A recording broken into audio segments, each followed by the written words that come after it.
గృహస్థు సన్యాసికి ఏమొచ్చన్నది పక్కన పెట్టేయండి, సన్యాసి కనబడితే నమస్కరించి తీరాలంతే. సన్యాసి ఎవరికి నమస్కరించాలి? ఇద్దరు సన్యాసులు కలుసుకున్నారు అనుకోండి, ఏ సన్యాసికి నమస్కరించాలి? అసలు నమస్కరించవలసిన అవసరం ఏముందండి? ఇద్దరు పక్క నుంచి పోతే మీకేడు గొడవ అంటారేమో. శాస్త్రం అని ఒకటి ఉంది కదా, గౌరవించవలసిన అవసరం ఒకటి ఉంది కదా. ఎవరికి నమస్కారం చేయాలి అంటే ఇద్దరిలో ఎవరు ఎక్కువ చాతుర్మాస్యములు చేస్తారో వాళ్ళకి రెండవ వారు నమస్కారం చేయాలి.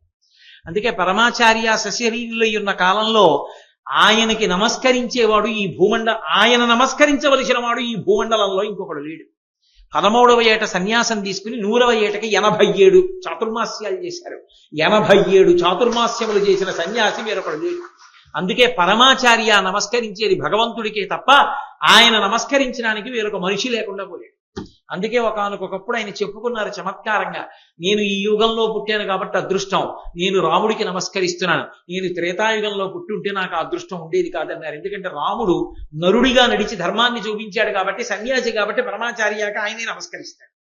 కలియుగంలో పుట్టాను కాబట్టి రాముడికి నమస్కారం చేసుకుంటున్నానని చెప్పుకున్నారు ఆయన. కాబట్టి సన్యాసులు ఒకరికొకరు నమస్కరించుకోవడానికి కూడా ఒక సిద్ధాంతం ఉంటుంది, ఒక ధర్మం ఉంటుంది. కాబట్టి ఇప్పుడు ఆయన పాదమును పట్టుకున్నటువంటిది, నేను సన్యాసమును తీసుకున్నాను అని అనగానే ఆయన కాలు పట్టుకున్న మొట్టమొదటి ప్రాణి ఒక మొసలి. ఆ మొసలి వెంటనే గంధర్వుడైపోయింది, శాప విమోచనం అయిపోయింది. అందుకే ఆయనకి భగవత్పాద అని పేరు. ఆ పాదములను తర్వాత ఎంతమంది పట్టుకున్నారో అందరూ భగవంతుణ్ణి చేరు. అసలు శంకరాచార్యుల వారి అవతారంలో మొట్టమొదట ఆయన పాదం పట్టుకున్న దగ్గర నుంచి విడుదల ప్రారంభం. ఆయన పాదములు పట్టి బంధనంలో పడ్డవాడు లేడు, ఆయన పాదాలు పట్టిన ప్రతివాడు విడుదలే. అదే శంకర విజయం. అందుకే జయ జయ శంకర హర హర శంకర, ఎక్కడికి వెళ్ళినా రెండు మాటలే. అటువంటి శంకరాచార్యులు వారు ఒడ్డుకొచ్చారు. ఒడ్డుకొస్తే అమ్మగారు అన్నారు, రారా ఇంటికి వెళ్ళిపోదాం అన్నారు. పిచ్చి తల్లి కదూ, తల్లి ప్రేమ అంటే ఆయన అన్నారు, అమ్మా ఎక్కడికి వెళ్ళిపోతాను, నాకు ఆకలేసి ఏ ఇంటి ముందు నిలబడి భవతి భిక్షాందేహి అంటే నా జోలిలో అన్నం వేసినటువంటి ప్రతి తల్లి నా అమ్మ. నాకు పాఠం చెప్పి నాకు సన్మార్గం చూపించిన ప్రతి గురువు నా తండ్రి. నాకు ఒక మంచి భార్య ఉందమ్మా ఇప్పటికే. ఎవరో తెలుసా భార్య? సన్యాసిని కనుక ఇప్పుడు నాకు శాంతి భార్య.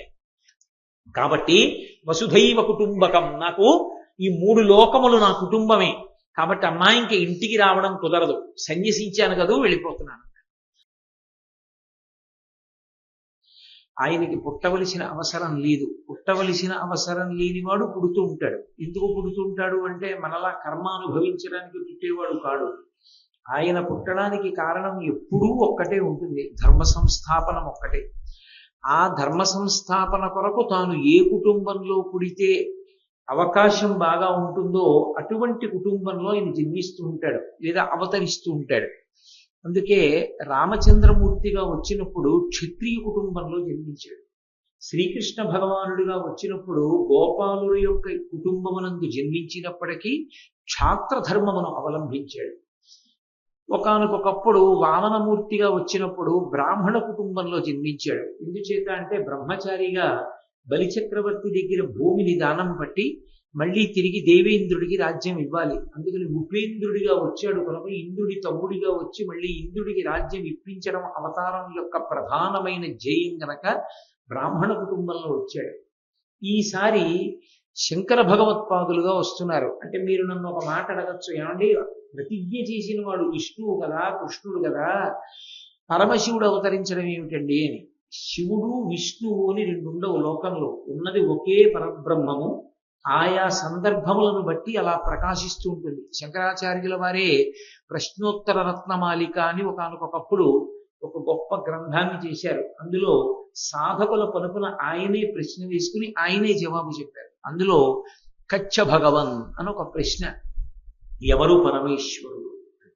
అందులో ఆయన జవాబు చెప్తూ మహేశ్వర అంటూ, ఆ మహేశ్వరుడు అనేటటువంటి వాడు ఎలా ఉంటాడు అన్నదానికి ఆయన శివనారాయణాత్మైక స్వరూప అన్నారు.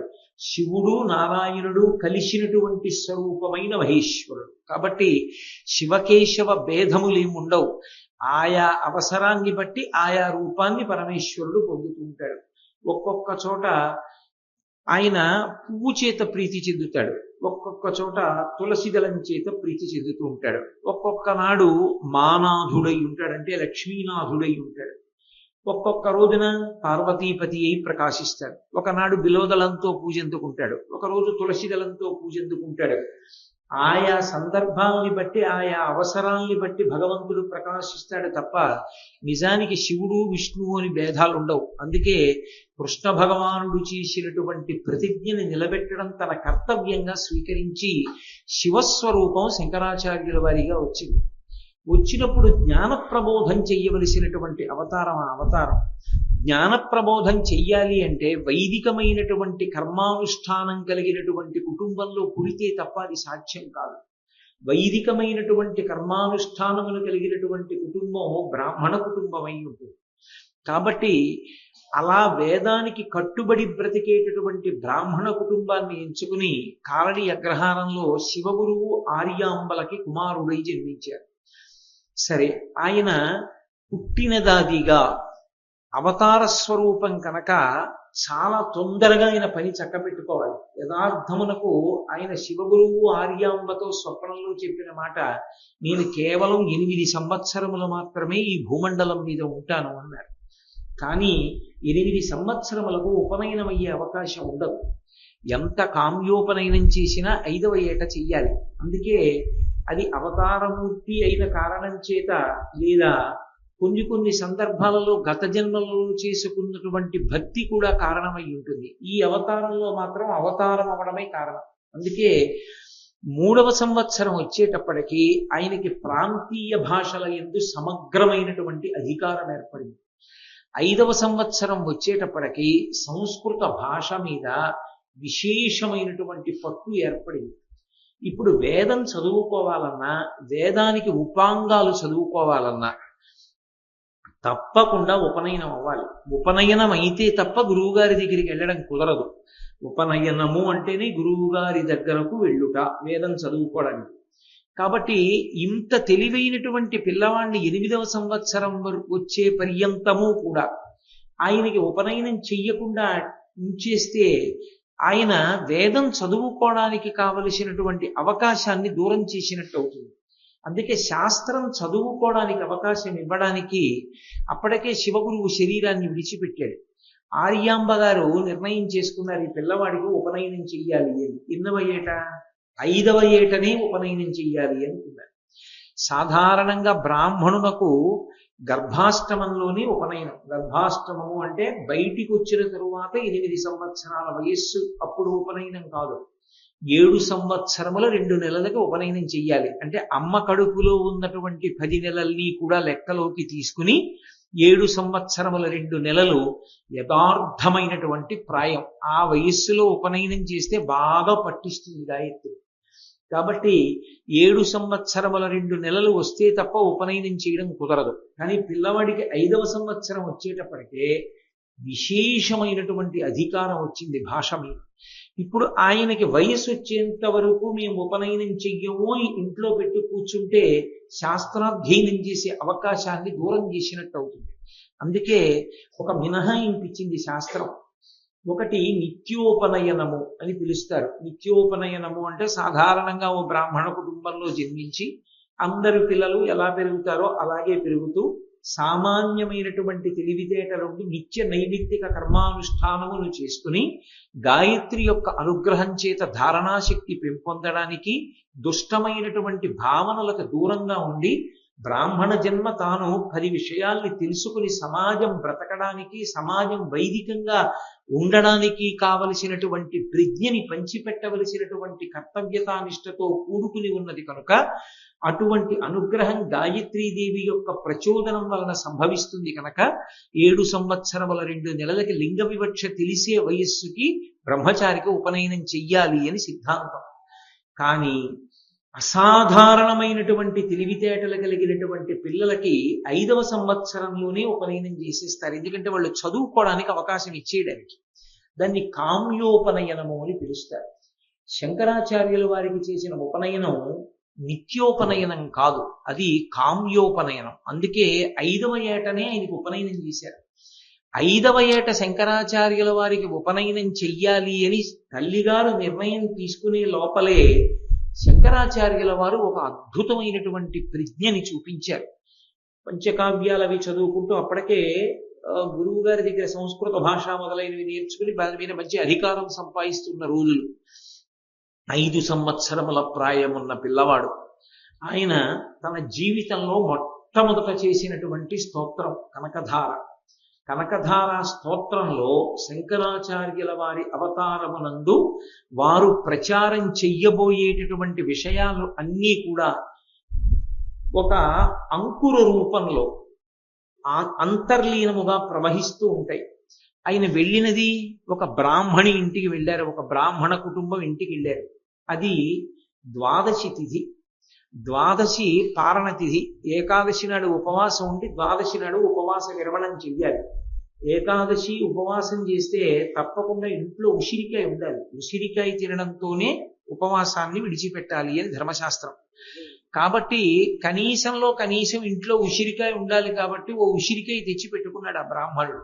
అంతక తప్ప ఇంకేమీ లేదా ఇంట్లో. బ్రాహ్మణి ఇంట్లో ఉంది, బ్రాహ్మణుడు ఎక్కడికో వెళ్ళాడు. పాపం ఏమైనా 4 గింజలు దొరికితే ఉడకేసుకోవచ్చు. శంకరాచార్యుల వారు బ్రహ్మచారిగా ఉన్నారు. అప్పటికి ఇంకా ఆయనకి ఉపనయనం కూడా అవ్వలేదు.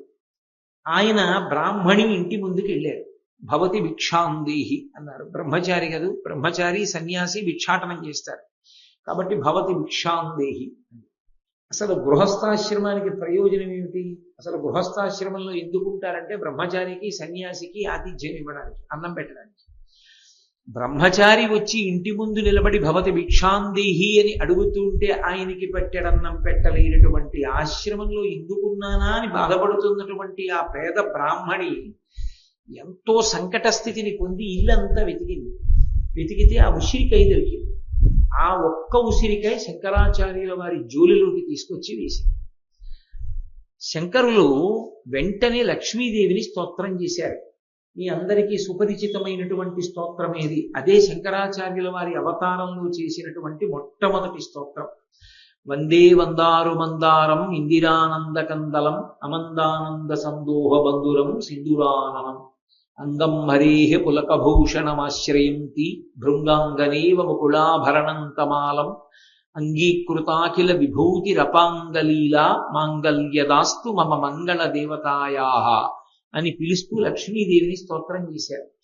లక్ష్మీదేవి శంకరాచార్యుల వారికి దర్శనమిచ్చి ఆవిడంది, శంకర, నువ్వు చాలా గొప్ప స్తోత్రం చేస్తున్నావు, నన్ను ప్రార్థన చేశావు, చాలా ప్రీతి చెందాను, నీకు కావాలంటే ఇస్తాను. ఆ బ్రాహ్మణికి ఇవ్వడం కుదరదు. ఏమమ్మా ఎందుకు ఇవ్వవని అడిగారు. గత జన్మలలో ఆవిడ చేసిన పుణ్యకర్మ లేదు. ఆమె చేసిన పుణ్యకర్మ లేదు కనుక ఆమెకి ఇవ్వడం సాధ్యం కాదు.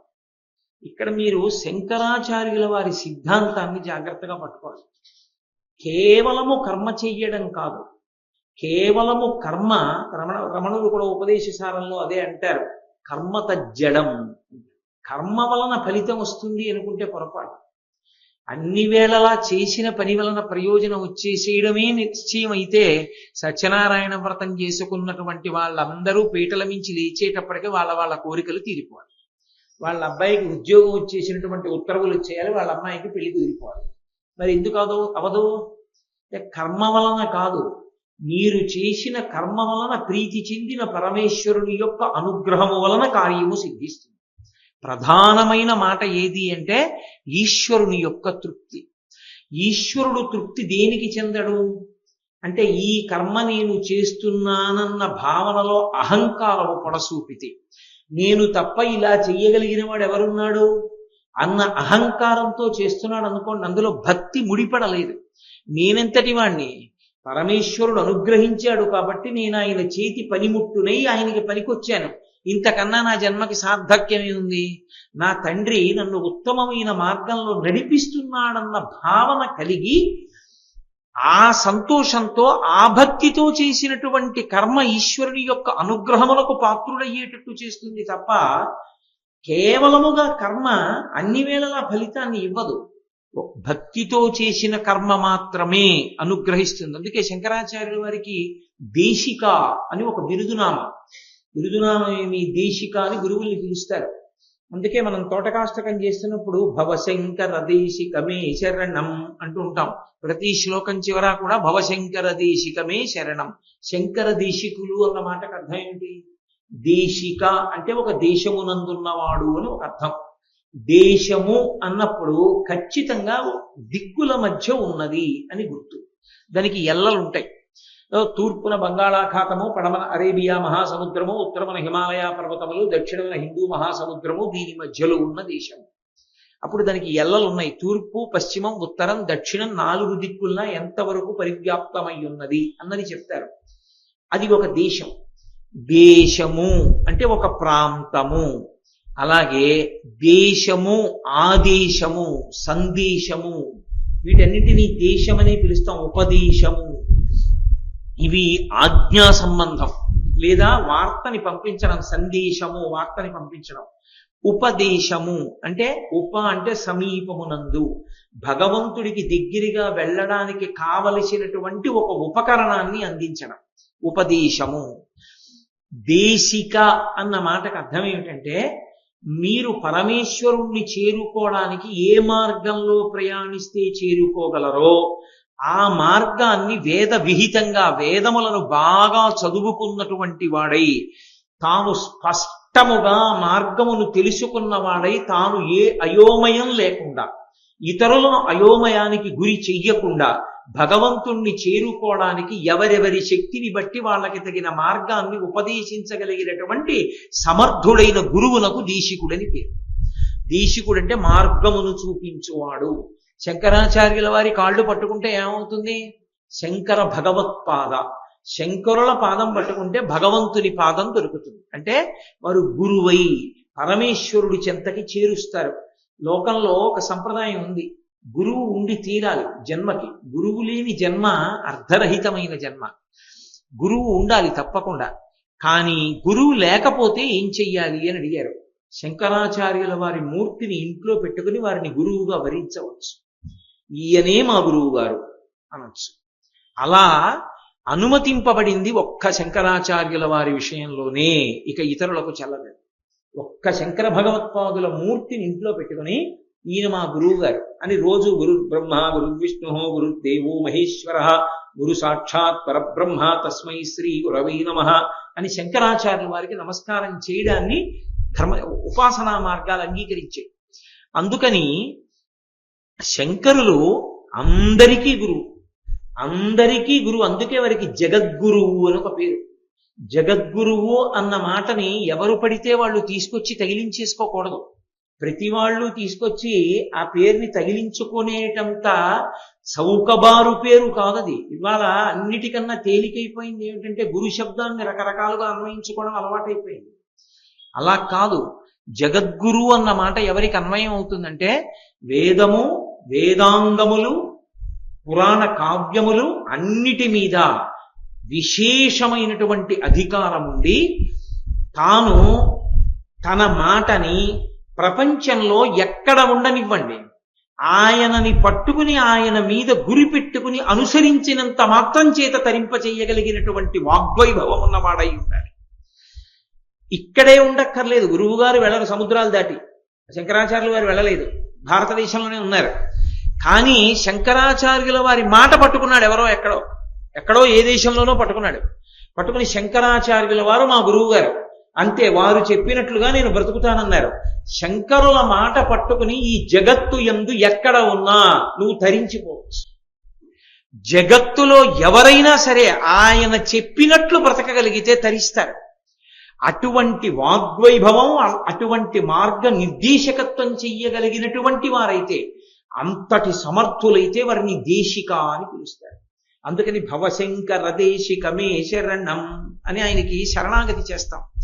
అటువంటి శంకరాచార్యుల వారు కనకధారా స్తోత్రం చెయ్యడం వచ్చేటప్పటికి మొట్టమొదట తన జీవితంలో మొట్టమొదట చేసిన స్తోత్రంలో ఆర్షమైనటువంటి ఈ సిద్ధాంతాన్ని ప్రతిపాదన చేశారు.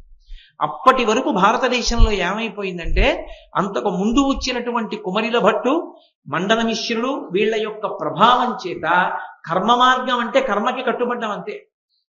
బడిబట్ట కట్టుకోవడం అంటే బడిబట్ట కట్టుకోవడం, ఇది ఇలా చేయడం అంటే ఇది ఇలా చేయడం. ఎవరి ప్రీతి కొరకు? ఎవరి ప్రీతి కొరకు కాదు, ఇది ఇలా చెయ్యాలి కాబట్టి ఇలా చెయ్యాలంతే. కర్మయందు ప్రీతి తప్ప, కర్మయందు ప్రీతి ఎవరి ప్రీతి కొరకు? ఆ లోపం ఎక్కడుందో దాన్ని సవరించారు శంకరాచార్యులు. కర్మని భక్తితో ముడివేశారు, అది పెద్ద మలుపు. అది ఒక్క శంకర భగవత్పాదులు మాత్రమే సాధించారు.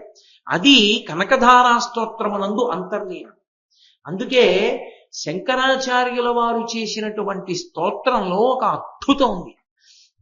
ఆయన అమ్మవారిని రకరకాల పేర్లతో పిలుస్తూ ఆయన దృష్టికోణమునందు అప్పటి వరకు లోకంలో ఒక మౌఢ్యం ఒకటి ఏర్పాటైపోయింది. నా దేవుడు పక్క దేవుడు మా దేవుడితో సమానం కాడు. సనాతన ధర్మంలో వేదం ప్రతిపాదించినటువంటి దేవతా స్వరూపాలే ఎన్నో ఉన్నప్పటికీ ఆ ఒక్క పరమాత్మయే ఇన్ని రూపాలు పొందాడన్నమాట పక్కన పెట్టి మేము పట్టుకున్న దేవుడే గొప్పవాడు, మిగిలిన వాడు గొప్పవాడు కాదు. ఈ స్థితి ఏర్పడిపోయినటువంటి రోజులలో శంకరాచార్యుల వారు తన స్తోత్రంలో ఒక అద్భుతాన్ని ఆవిష్కరించారు. అందుకే గిర్దేవతేతి గరుడధ్వజ సుందరీతి శాకాంబరీతి శిశేఖరవల్లభేతి సృష్టి స్థితి ప్రళయకేళుష సంస్థితాయై తస్మై నమస్త్రిభువనైక గురోస్తరుణ్యై అంటారు. ఆ లక్ష్మీదేవిని పిలుస్తున్నారు. లక్ష్మీదేవిని ఏ పేర్లు పెట్టి పిలిచారు? గీర్దేవతేతి, వాగ్దేవి శారద సరస్వతి ఆవిడే. గీర్దేవతేతి గరుడధ్వజ సుందరీతి, గరుత్మంతుణ్ణి అధిరోహించేటటువంటి శ్రీ మహావిష్ణువు యొక్క ఇల్లాలు లక్ష్మీదేవే. గీర్దేవతేతి గరుడధ్వజ సుందరీతి శాకాంబరీతి, శాకాంబరి ఆవిడే. శశిశేఖర వల్లభేతి, చంద్రరేఖని ధరించేవాడు పరమశివుడు, ఆయన ఇల్లాలు. ఇది సంకుచిత మనస్తత్వం ఉన్న వాళ్ళైతే గుండెలు బాధేసుకుంటాడు. అదేమిటండి లక్ష్మీదేవి సరస్వతీదేవి ఎలా, లక్ష్మీదేవి పరమశివుడికి ఇల్లాలు ఎలా, అబ్బెబ్బెబ్బెబ్బే అలా ఎలా కుదురుతుందండి అని. మీకు నేను ఒక యథార్థం చెప్తున్నాను. శంకరాచార్యుల వారు ఈ స్తోత్రం చేసినప్పుడు అమ్మవారు ప్రత్యక్షమైంది అంగీకరిస్తుంది. అంటే ఒకే పరతత్వము, ఒకే అమ్మవారు. ఒకడు చదువు కోరుకున్నాడు, తెల్లటి బట్ట కట్టుకుని సరస్వతిగా అనుగ్రహిస్తుంది. అదే తత్వము, అదే శక్తి. ఒకడు మంచి పుష్టిని కోరుకున్నాడు, ఎర్రని బట్ట కట్టుకుని పార్వతీదేవిగా అనుగ్రహిస్తుంది. ఒకడు ఐశ్వర్యాన్ని కోరుకున్నాడు, పచ్చటి బట్ట కట్టుకుని ఆవిడే ఐశ్వర్యాన్ని ఇస్తుంది. లక్ష్మిగా ఉండి సరస్వతినివ్వలేదు, సరస్వతిగా ఉండి లక్ష్మినివ్వలేదు, సరస్వతి లక్ష్ములుగా ఉండి పుష్టినివ్వలేదు అనుకుంటే అంతకన్నా అమాయకత్వం ఇంకోటి లేదు. ఈ భేదాన్ని తొలగిస్తూ స్తోత్రం చేశారు శంకరాచార్యుల వారు. గీర్దేవతేతి గరుడధ్వజ సుందరీతి శాకాంబరీతి శశిశేఖరవల్లభేతి. ఇక్కడ మీకు అనుమానం రావచ్చు, ఏమండి బ్రహ్మగారి ఇల్లాలు గీర్దేవతేతి, శ్రీ మహావిష్ణువు యొక్క ఇల్లాలుగా పోనీ చెప్పుకుంటే ఏదో అలా అనుకున్నాం అనుకోండి. సృష్టికర్త బ్రహ్మగారు, బ్రహ్మగారి ఇల్లాలు గీర్దేవి. ఏదో స్థితికర్త శ్రీ మహావిష్ణువు, శ్రీ మహావిష్ణువు యొక్క ఇల్లాలు గరుడధ్వజ సుందరీతి. శిశిశేఖర వల్లభేతి, లయకర్త అయిన పరమశివుని యొక్క ఇల్లాలు. సృష్టికర్త, స్థితికర్త, ప్రళయకర్త చెప్పారుగా, మధ్యలో మళ్ళీ శాకాంబరీతి ఎందుకు వచ్చింది? మళ్ళీ ప్రత్యేకంగా శాకాంబరీతి అని ఎందుకు పిలిచారు? అక్కడ బ్రాహ్మణి అన్నం లేక ఏడుస్తోంది దరిద్రంతో. ద్వాదశి నాడు పారణ చెయ్యవలసిన వాడు 4 గింజల కోసం ఎక్కడికో వెళ్ళాడు, భిక్షాటన కోసం. దరిద్రంతో ఉంది. ఒకనాడు లోకం అలమటించిపోతే అన్నం లేక అమ్మవారు, నేను వర్షం కురిపిస్తే వర్షం పడ్డ తర్వాత విత్తనాలు మొలకెత్తేది ఎప్పుడు, పంటలు వచ్చేది ఎప్పుడు, వీళ్ళ కడుపు నిండేది ఇప్పుడని తన శరీరమునందే ఆకులు, కాయలు, పళ్ళు అన్నిటినీ సృజించి వచ్చింది. వస్తే ఆకులు, కాయలు, పళ్ళు అప్పటికప్పుడు తిని బతికింది ప్రపంచం అంతా. అంత దయాస్వరూపిణి కనుక అప్పటికప్పుడు అన్నం పెట్టిన తల్లి. సమస్త వాంగ్మయంలో అమ్మవారి రూపం శాకంబరి. అందుకే శారదా నవరాత్రుల్లో శాకంబరి అమ్మవారిని ఆ రూపంలో ఆరాధన చేస్తాం. కాబట్టి శాకంబరీతి. అమ్మ ఆకలితో ఉన్న వాళ్ళని చూస్తే నువ్వు ఓర్వలేవు. బ్రాహ్మణి ఏడుస్తోందమ్మా అన్నం కోసం, నువ్వు అనుగ్రహించవా? లక్ష్మి వేరు, శాకంబరి వేరు, సరస్వతి వేరు, పార్వతి వేరు అయ్యుంటే శంకరులు చేసిన స్తోత్రానికి లక్ష్మీదేవి కనబడుతుందా? స్తోత్రం తప్పు, శంకర అలా పిలవకూడదు. కనబడింది అమ్మవారు, పరమ సంతోషాన్ని పొందింది. ఆమెకి ఇవ్వలేను శంకర. ఎందుకు ఇవ్వలేనో తెలుసా? ఆమె గత జన్మలలో చేసినది లేదు. గత జన్మలలో చేసినది లేదన్న మాటని మీరు జాగ్రత్తగా అర్థం చేసుకోవాలి. ఇప్పుడు ఏమీ పెట్టలేదా అండి అని అడగచ్చు. 2 కారణముల చేత సంభవం కాదు. ఈ జన్మలో ఏదీ పెట్టి ఉండకపోతే వచ్చే జన్మలో పెట్టడానికి ఏమీ ఉండదు. చెయ్యి ఇలా ఉంటుంది తప్ప ఇలా ఉండదు. కాబట్టి పెట్టి ఉండకపోవచ్చు. 2, ఒకవేళ పెట్టినా రజోగుణంతో నేను పెడుతున్నానన్న అహంకారంతో పెట్టడమే తప్ప పరమేశ్వర ప్రీతి కొరకని పెట్టినది కాకపోవచ్చు. అప్పుడు ఈశ్వరుడి కృపకి అనుసంధానం కాదు. అందుకే కర్మ భగవంతుని యొక్క కృప కొరకు చెయ్యాలి తప్ప తన అహంకారం కోసం చేయకూడదు. నేను చేస్తున్నానని చెప్పి 10 మంది పటాటోపం కోసం చేసినటువంటి పనులు పరమేశ్వర ప్రీతికి కారణములు కావు. అవి ఫలితాలు ఇస్తాయా అంటే చెప్పడం చాలా కష్టం శంకర సిద్ధాంతం. అందుకే శంకరాచార్యులు వారు అన్నారు, అమ్మా దద్యా దయానుపవనో ద్రవిణాంబుధార అస్మిన్న కించన విహంగ శిశవిషణ్ణే దుష్కర్మ ఘర్మమపనీయ చిరాయ దూరం నారాయణ ప్రణయిని నయనాంబువాహ. నారాయణ ప్రణయిని అని పిలిచారు. అంత చిన్న వయస్సులో 5 సంవత్సరాలు రాని పిల్లవాడు చేసినటువంటి స్తోత్రం. అప్పటికి ఇప్పటికీ దరిద్రానికి పోగొట్టడానికి చింతామణి ఒక్క స్తోత్రమే లోకంలో. అంత గొప్పది కనకధార. ద్రవిణాంబుధార అన్న మాట శంకరాచార్యులు వారు అందులో వాడారు. ద్రవిణాంబుధార, ద్రవిణము అంటే బంగారం, ద్రవిణము బంగారము, కనకము, సువర్ణము, ఇవన్నీ పర్యాయ పదాలు. అంబుధార, అంబుధార అంటే మేఘములోంచి వర్షము పడినట్టుగా బంగారాన్ని కురిపించు, అందుకే కనకధార అని మార్చారు. ఆ శ్లోకంలో వాడారు శంకరాచార్యులు వారు ద్రవిణాంబుధార అన్నారు. అమ్మా ఈమెకి పాపం ఉందంటున్నావు, ఈమె చేసిన పుణ్యం లేదంటున్నావు. అమ్మ నిజంగా ఈమెకు ఉన్నటువంటి ఆ వేడి ఉందే, ఆ పాప ఫలితం ఉందే, ఎవరి దగ్గర ఎవరికి ఏమీ పెట్టుకోలేక తాను తినలేకపోతున్న దరిద్రం ఉందే, దాన్ని పోగొట్టాలనుకుంటే తల్లి ఒక్కసారి నువ్వు ఇలా చూస్తే నీ కటాక్షము చాలదా? నీ కడగంటి చూపుల వలన కలిగినటువంటి దయావృష్టి చేత ఆమె దరిద్రము తొలగిపోదా? కాబట్టి అమ్మ కురిపించమ్మా ఈశ్వరాన్ని అని ప్రార్థన చేస్తూ ఎందుకు కురిపించాలో అడిగారు. విహంగ శిశవిషణ్ణే, అది జీవం, అది శంకరుల యొక్క పాండితి గరిమ, అది వారి గాంభీర్యం. ఎవరు? 5 ఏళ్లు రాని పిల్లాడు. విహంగ శిశవిషణ్ణే అన్నారు. అమ్మాయి ఈమె ఎటువంటిదో తెలుసా? సాధక పక్షి లాంటిదమ్మా. సాధక పక్షి అని ఒక పక్షి, దానికి కంఠం కింద కన్నం ఉంటుంది. అది ఏదైనా తిండి అనుకోండి, ఆ కన్నంలోంచి కింద పడిపోతుంది. అందుకని దానికి కడుపు నిండదు. మీరు నన్ను ఒకటి అడగచ్చు, నోట్లోంచి తినడం మానేసి నోటితో ఆ చంపుటములతో పట్టుకుని కింద నుంచి కన్నంలో పెట్టుకోవచ్చు కదండి. అలా పెట్టుకోవడానికి వీలుగా దాని చంపుటములు దాని కంఠం కన్నానికి అమరిక ఉండదు. అందుని ఇలా ఉంచితే అది కన్నం దాకా వెళ్ళదు అసలు, డేకినా కూడా. అందుకని సాధక పక్షి ఏది తిని బ్రతకలేదు. సాధక పక్షి బ్రతకాలంటే ఒకే ఒక్క కారణానికి బ్రతుకుతుంది.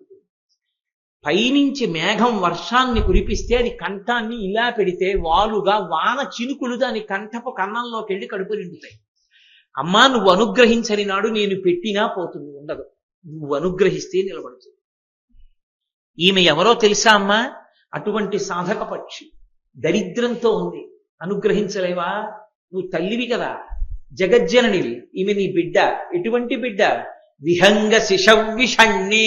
ఇది శంకరాచార్యులు వారి గొప్పతనం. నేను అలా వెళ్ళిపోతున్నాను అనుకోండి, బాబాయ్ 3 రోజులు అయింది బాబాయ్ అన్నం తిని అన్నారు అనుకోండి ఎవరో, నేను ₹1 వెయ్యొచ్చు, వెయ్యకపోవచ్చు, వెళ్ళిపోవచ్చు. ఆ స్త్రీ ఒళ్ళో ఉన్నటువంటి ఓ పిల్లాడు, అమ్మా అన్నం తిని 2 రోజులైందమ్మా, ఆకలేస్తోందంటే మంచినీళ్ళు తాగమంటున్నావమ్మా, అమ్మ మంచినీళ్ళు తాగి కడుపులో తిప్పి వాంతి అవుతోందమ్మా, ఏమైనా పెట్టమ్మా అని తల్లిని కొడుతుంటే ఎక్కడి నుంచి తేనరా అని అమ్మ ఒక్క లెంపకాయ వాడిని కొట్టి తను ఏడుస్తోంది అనుకోండి, మీరు ₹1 వేయకుండా ఉండగలరా? తల్లి ఏడిస్తే ఉండగలరు. తల్లి కడుపున పుట్టిన బిడ్డ అన్నం లేక ఏడుస్తుంటే చూస్తూ ఊరుకోలేదు. అమ్మ మేము ఊరుకోలేమమ్మా. విహంగ శిశవిషణ్ణే, పక్షి కాదు ఈ బ్రాహ్మణి, పక్షి పిల్ల. లోకంలో అన్ని ప్రాణులలోకి పక్షులకు ఆకలి ఎక్కువ, గంధర్వులకు కామం ఎక్కువ, పాములకి కోపం ఎక్కువ, రాక్షసులకి ఏదో మోహం ఎక్కువ. కాబట్టి పక్షులకి ఆకలి ఎక్కువ, అందులో పక్షి పిల్లకి మరీ ఆకలి. అది నోరు తెచ్చుకొని కొయ్యి అరుస్తూనే ఉంటుంది అన్నం కోసం. అమ్మ పక్షి పిల్లమ్మ, ఈ బ్రాహ్మణి ఏడుస్తోంది ఆకలితో. పిల్ల ఏడిస్తే మేము చూడలేము, నువ్వు ఎలా చూడగలుగుతున్నావమ్మా? సిద్ధాంతాలు ఎలా చెప్తున్నావమ్మా? కురిపించద్దు? పుణ్యం లేదంటావా? నా చేతిలో వేసిన ఉసిరికాయ చాలదా అమ్మా? తను ఉంచుకున్న ఉసిరికాయ నాకు ఇచ్చేసిందిగా, ఇది అడ్డుపెట్టి కురిపించమ్మా. అంతటి లక్ష్మీదేవి శంకరాచార్యుల వారి స్తోత్రానికి పొంగిపోయింది. శంకర, నువ్వు మొదటి శ్లోకం చదివినప్పుడు ఇవ్వగా. ఎందుకు ఇవ్వలేదో తెలుసా? ఇచ్చేస్తే ఈ స్తోత్రం రాదు ప్రపంచంలోకి. ఈ స్తోత్రం రాకపోతే ఎన్ని వందల వేల సంవత్సరాలైపోయినా దరిద్రంలో ఉన్న వాళ్ళు నా అనుగ్రహం కోరుకోవడానికి స్తోత్రం దొరకదు. అందుకే నీ చేత స్తోత్రం చేయించాను. ఇప్పుడు కురిపిస్తున్నాను చూడండి. ద్రవిణాంబుధార అని అడిగారు కదా శంకరులు. 1 గంట 45 నిమిషములు పడింది వాన. అన్ని బంగారు ఉసిరికలే. 1 గంట 48 నిమిషములు. శంకరాచార్యులు వారి విజయాల శంకర జీవిత చరిత్ర చూస్తే మీకు తెలుస్తుంది. 1 గంట 48 నిమిషములు కురిసినటువంటి ఆ ప్రాంగణం ఇప్పటికీ కాలడీ అగ్రహారానికి దగ్గరలో స్వర్ణతుమనాయ్ అని పేరు. పెద్ద రాజావారి కోట అంత ఉంటుంది ఆ ఇల్లు. దాని గేటు మీద స్వర్ణతుమనాయ్ కనకధార అని ఉంటుంది. నేను వెతుక్కుని వెళ్ళాం. మా మోహన్ రావు కూడా ఉన్నారు నాతో. వెళ్ళి ఆ ఇంట్లో వాళ్ళని అడిగాం, ఇక్కడేనా కనకధార కురిసింది అని. అవునండి, ఇక్కడే కురిసింది. మా తరాల్లో ఏదో ఫలానా ఇంత దూరంలో ఉన్నటువంటి పేద బ్రాహ్మణి ఇక్కడే నిలబడింది, ఉసిరికాయ పట్టుకుని నిలబడితే కనకధార శంకరాచార్యుల వారు ఇక్కడ నిలబడే చేశారు. చేస్తే ఇక్కడే కురిపించింది అమ్మవారని చెప్తే మేమందరం అక్కడ నిలబడి కనకధార స్తోత్రం చేసి వచ్చాం కూడా. కాబట్టి శంకరుల మొట్టమొదటి స్తోత్రం లక్ష్మీదేవి మీద. లక్ష్మీదేవి పరంగా స్తోత్రం చేస్తూ ఆయన 2 సిద్ధాంతములను దాని యందు అంతర్లీనంగా ప్రతిపాదన చేశారు. ప్రతిపాదన చేసి ఇప్పటికీ లోకంలో దరిద్రం పోవడానికి చింతామణిగా చెప్పబడేటటువంటి స్తోత్రం కనకధార స్తోత్రం. నాకు తెలిసి ఎందరో పెద్దలు ఇంట్లో దొంగలు పడి వస్తువులన్నీ పోతే మండలం రోజులు దీక్షగా ఈ కనకధార తరిమితే మళ్ళీ పోయిన వస్తువులు దొరికిన వాళ్ళు ఎందరో ఉన్నారు అలా వస్తువుల్ని పొందిన వాళ్ళు. ఇప్పటికీ కనకధారా స్తోత్రాన్ని అంత శక్తి. అది శంకర భగవత్పాదులు చేసిన మొట్టమొదటి స్తోత్రం. అటువంటి శంకరాచార్యుల వారు తరువాతి కాలంలో తల్లిగారు ఉపనయనం చెయ్యాలి అని సంకల్పం చేసి కామ్యోపనయనం చేశారు. చేస్తే అక్కడి నుంచి ఆయన విశేషమైనటువంటి ప్రజ్ఞాపాఠముల చేత సమస్త వాంగ్మయమైనకి కరతలామలకమైంది. ఆయనకి అవడమేమి? ఈశాన సర్వ విద్యానాం ఈశ్వర సర్వభూతానాం బ్రహ్మాధిపతి బ్రహ్మణోధిపతి బ్రహ్మా శివోమి అస్తు సదాశివోం. మరి ఇవన్నీ లేకుండా ఆయన ఒక్కసారి నాకు వచ్చినట్లు భాషింపచేయలేరా? చెయ్యకూడదు. ఎందుకని? వచ్చినది ఆచార్యుడిగా వచ్చారు. ఆచార్య అన్న మాటకు అర్థం ఏమిటంటే తాను వేదాన్నంతటినీ బాగా చదువుకుని వేదాంతర్గతమైనటువంటి విషయములను తాను ఆచరించి లోకాన్ని చేత ఆచరింపచేసిన వాడు ఆచార్య. తప్ప తాను ఆచరించకుండా కేవలంగా తాను బ్రహ్మాన్ని చేరిపోయి జ్ఞానమును పొందినప్పటికీ ఆచారమును పాటించరు. ఇంకా వాళ్ళు మీకు ఆచరణకు అందరు. మీరు వాళ్ళని అనుకరించడం కుదరదు. భగవాన్ రమణులు ఉన్నారనుకోండి, వారిని గురువు అనాలంటే ఆచార్యులు అనకూడదు. రమణులు ఆచార్యులు అనకూడదు. ఎందుచేత అనకూడదు అంటే రమణులు సంధ్యావందనం చేయరు. మనం సంధ్యావందనం చేయడం మానకూడదు. రమణులు గోచీ పెట్టుకు తిరుగుతారు. రమణులు సర్కోమా పుట్టి నెత్తురు కారిపోతున్నా పట్టించుకోకుండా ఉండగలరు. వారి ఆచారము మనకు అందేది కాదు. వారి నిరంతరము బ్రహ్మమనందు రమిస్తూ ఉంటారు. వారిని గురు శబ్దంతో వదిలిపెట్టిస్తారు. ఆచార్య అంటే వేదాంతర్గతమైన విషయాన్ని తెలుసుకోవడమే కాదు, ఖచ్చితంగా వేదం ఎలా చెప్పిందో అలా ఆచరించి చూపించి మనం కూడా అలా బ్రతకడానికి వీలుగా మనకి అందుబాటులోకి ఉంటారు. వారిని ఆచార్య శబ్దంతో పిలుస్తారు. అందుకని భీష్మాచార్య, ద్రోణాచార్య, కృపాచార్య, ఆచార్య శబ్దం ఎందుకు వస్తుంది అంటే పేరు చివర ఆచార్య ఉంటే ఆచార్యుడని కాదు. ఏదో మిలిటరీలో పనిచేసి వచ్చిన వాళ్ళందరూ శాస్త్రి గారు కాదు. శాస్త్రం తెలుసున్నవాడు శాస్త్రి గారు. అలా ఆచార్య అని ఎవరిని పిలవాలి అంటే వేదంలో ఉన్న విషయాలు తెలుసుకుని ఆచరించిన వాడు ఆచార్య. అంతేకాని పేరు చివర ఆచార్య ఉంటే వేదంలో ఉన్న విషయాలన్నీ తెలిసి ఆచరిస్తున్నవాడని కాదు. ఏదో విశ్వవిద్యాలయాల్లో పాఠాలు చెప్పేవాళ్ళని ఆచార్య అంటారు. ఆ ఆచార్యకి వేదానికి సంబంధం ఇది. వాళ్ళకేమీ వేదవిహితమైన ఆచరణ ఏమి ఉండదు. వాళ్ళకి ఆచార్య శబ్దం ఎలా వచ్చిందో నాకు తెలియదు. మీరు ఆ ఆచార్య పట్టుకుని దానికి వేదానికి సంబంధం ఉందా అంటే 5 పైసల సంబంధం ఏమీ ఉండదు. వేదంలో ఆచార్య అంటే వేద సంబంధమైన ఆచరణ. వేదంలో చెప్పిన దాన్ని ఆచరించిన వాడు ఆచార్య. అంతేకాని ఏదో ఓ కొంత చదువుకుని పేరు పక్కన ఆచార్య పెట్టుకుంటే వైదికంగా ఒప్పుకుంటారా అంటే ఒప్పుకుంటారని నేను అనుకున్నాను. కాబట్టి ఆయన మహానుభావుడికి కామ్యోపనయనం చేశారు తల్లిగారు 5వ ఏట. సమస్త శాస్త్రములు కరతలామలకమయ్యే. ఆయన ఉంటానన్నది 8 ఏళ్ళు.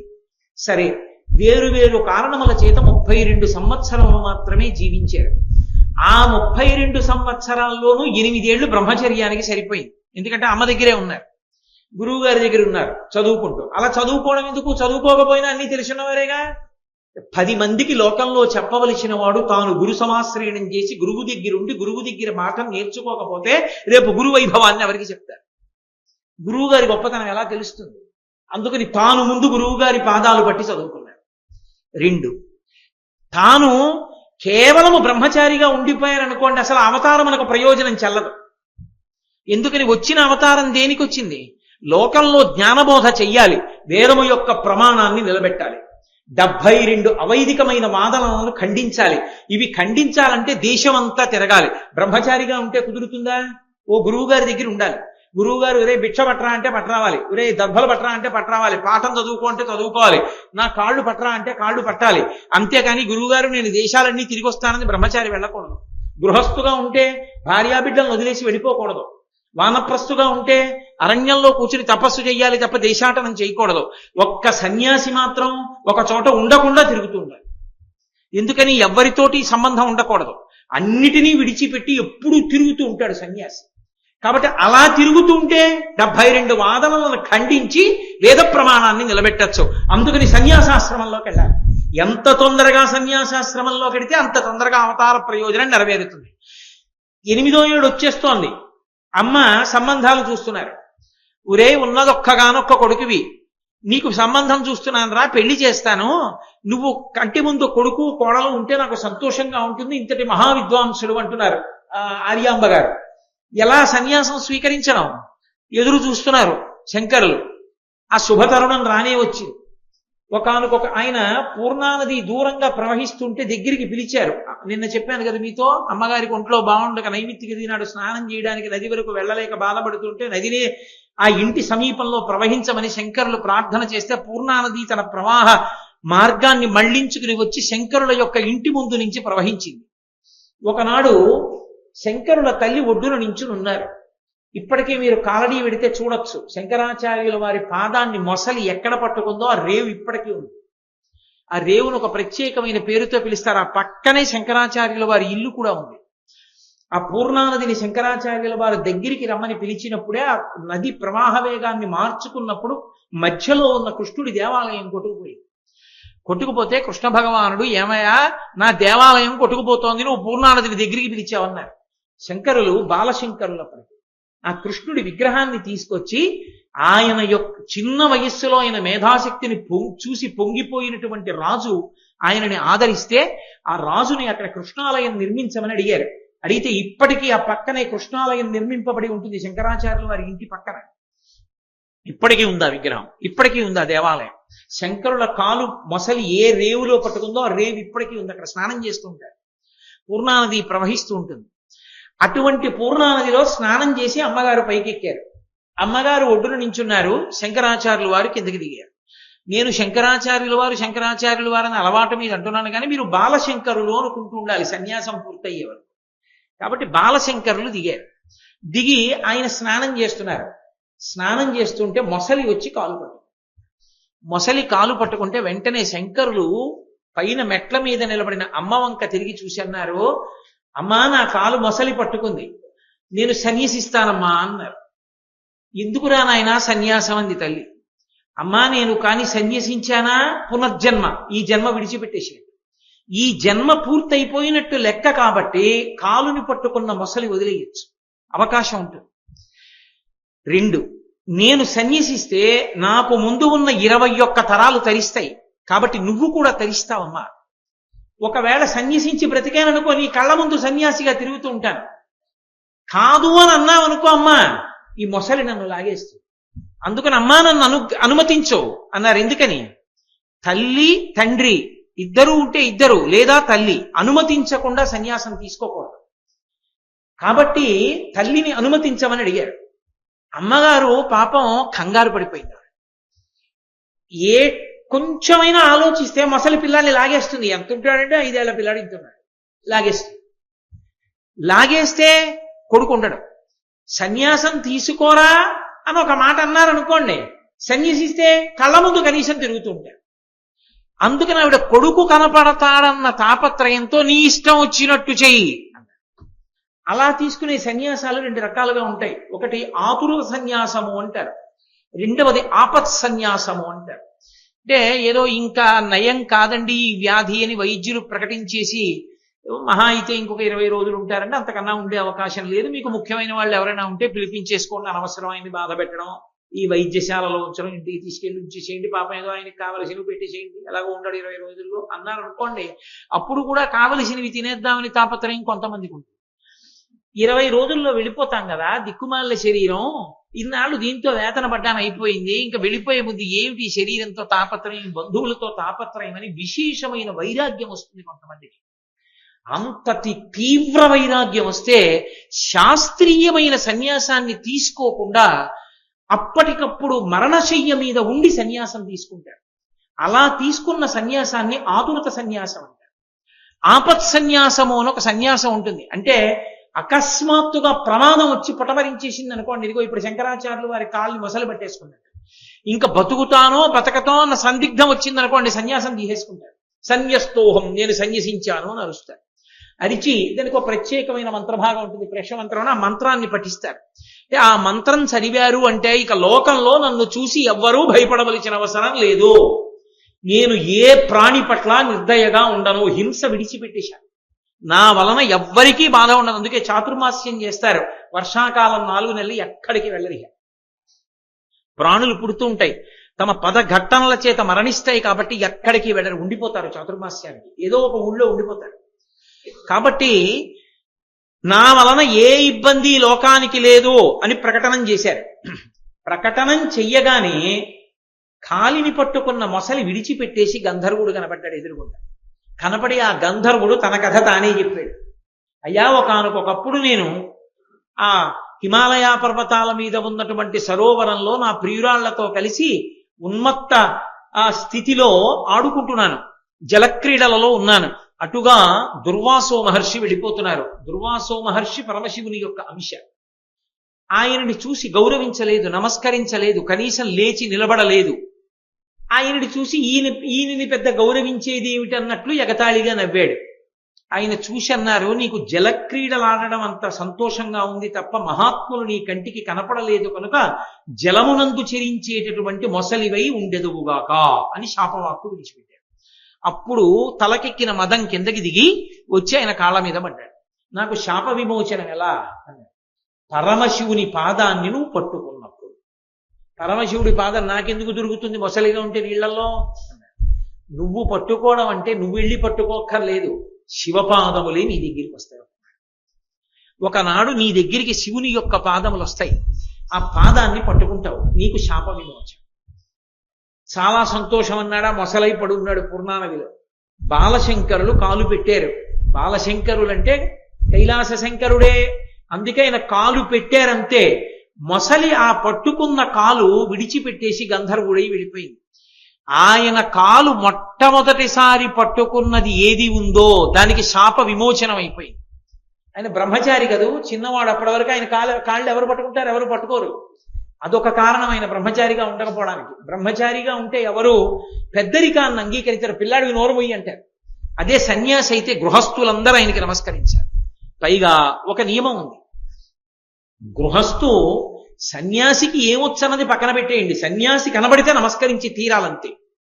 సన్యాసి ఎవరికి నమస్కరించాలి? 2 సన్యాసులు కలుసుకున్నారు అనుకోండి, ఏ సన్యాసికి నమస్కరించాలి? అసలు నమస్కరించవలసిన అవసరం ఏముందండి? 2 పక్క నుంచి పోతే మీకేడు గొడవ అంటారేమో. శాస్త్రం ఒకటి ఉంది కదా, గౌరవించవలసిన అవసరం ఒకటి ఉంది కదా. ఎవరికి నమస్కారం చేయాలి అంటే, ఇద్దరిలో ఎవరు ఎక్కువ చాతుర్మాస్యములు చేస్తారో వాళ్ళకి 2వ వారు నమస్కారం చేయాలి.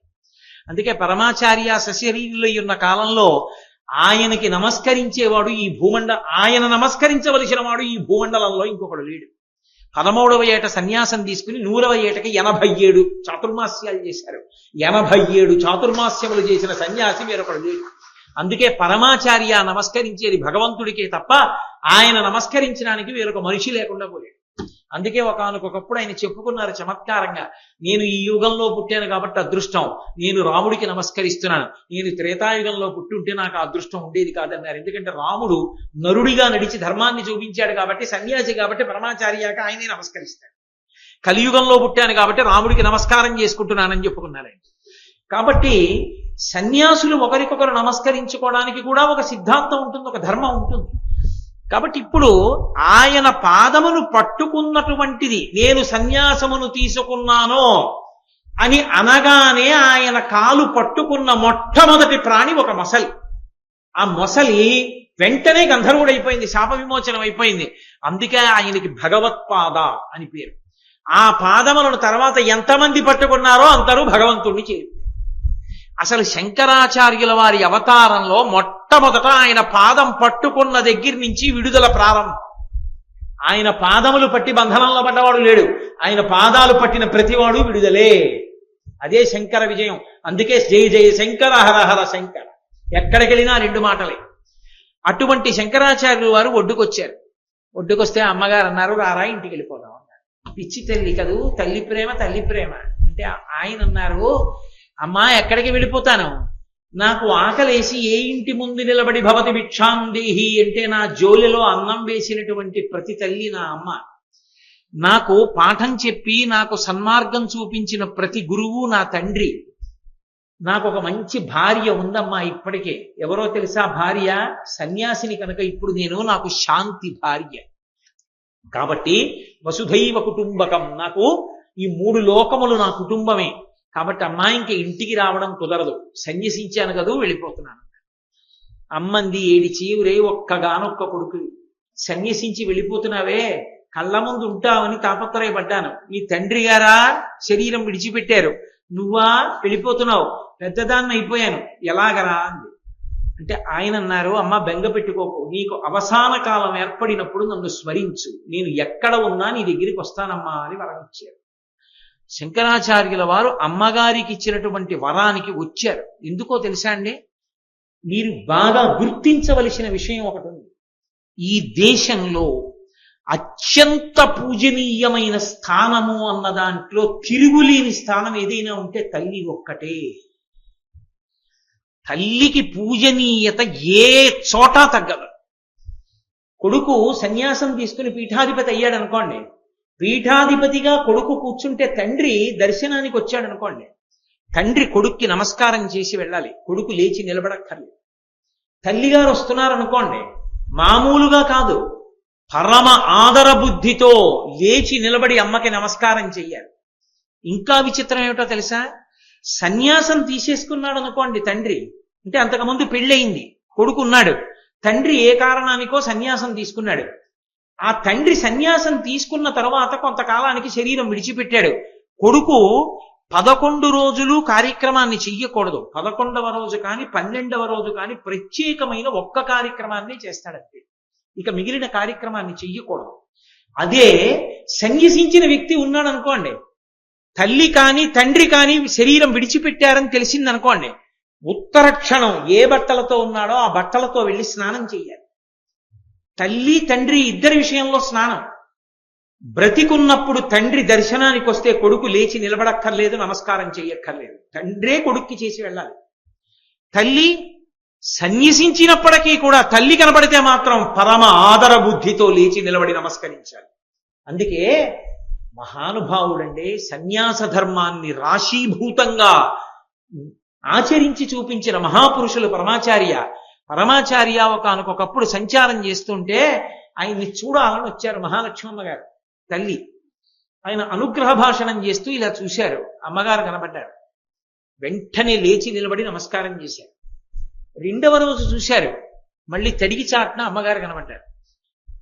అయిపోయింది కార్యక్రమం, ఎవ్వరికీ చెప్పలేదు, మనం ఈ ఊరు విడిచిపెట్టి వెళ్ళిపోతున్నామని వెళ్ళిపోయారు.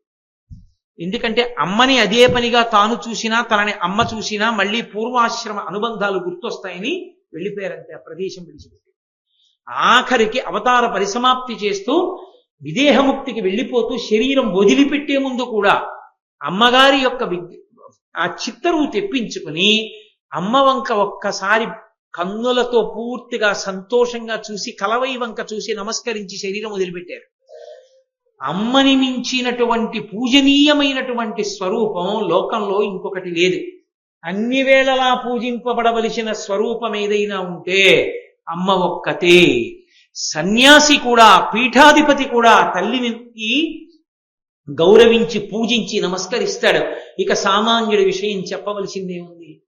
ఆర్షధర్మమునందు తల్లిని గౌరవించడం, తల్లి పట్ల మర్యాదతో ఉండడం అన్నదానికి అంత పెద్ద పీట వేశారు.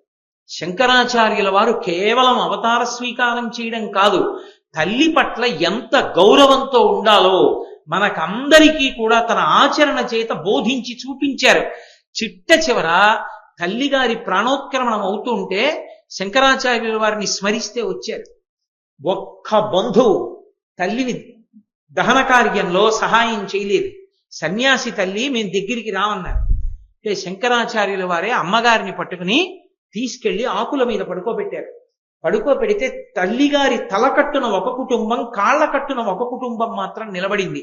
ఇప్పటికీ కేరళ రాష్ట్రంలో ఆ రెండు కుటుంబాలు, ఆ రెండు ఇంటి పేర్లని మాత్రం తలకట్టు కుటుంబం, కాళ్లకట్టు కుటుంబం అనే అర్థం వచ్చే పేర్లతోటే పిలుస్తారు మలయాళ భాషలో.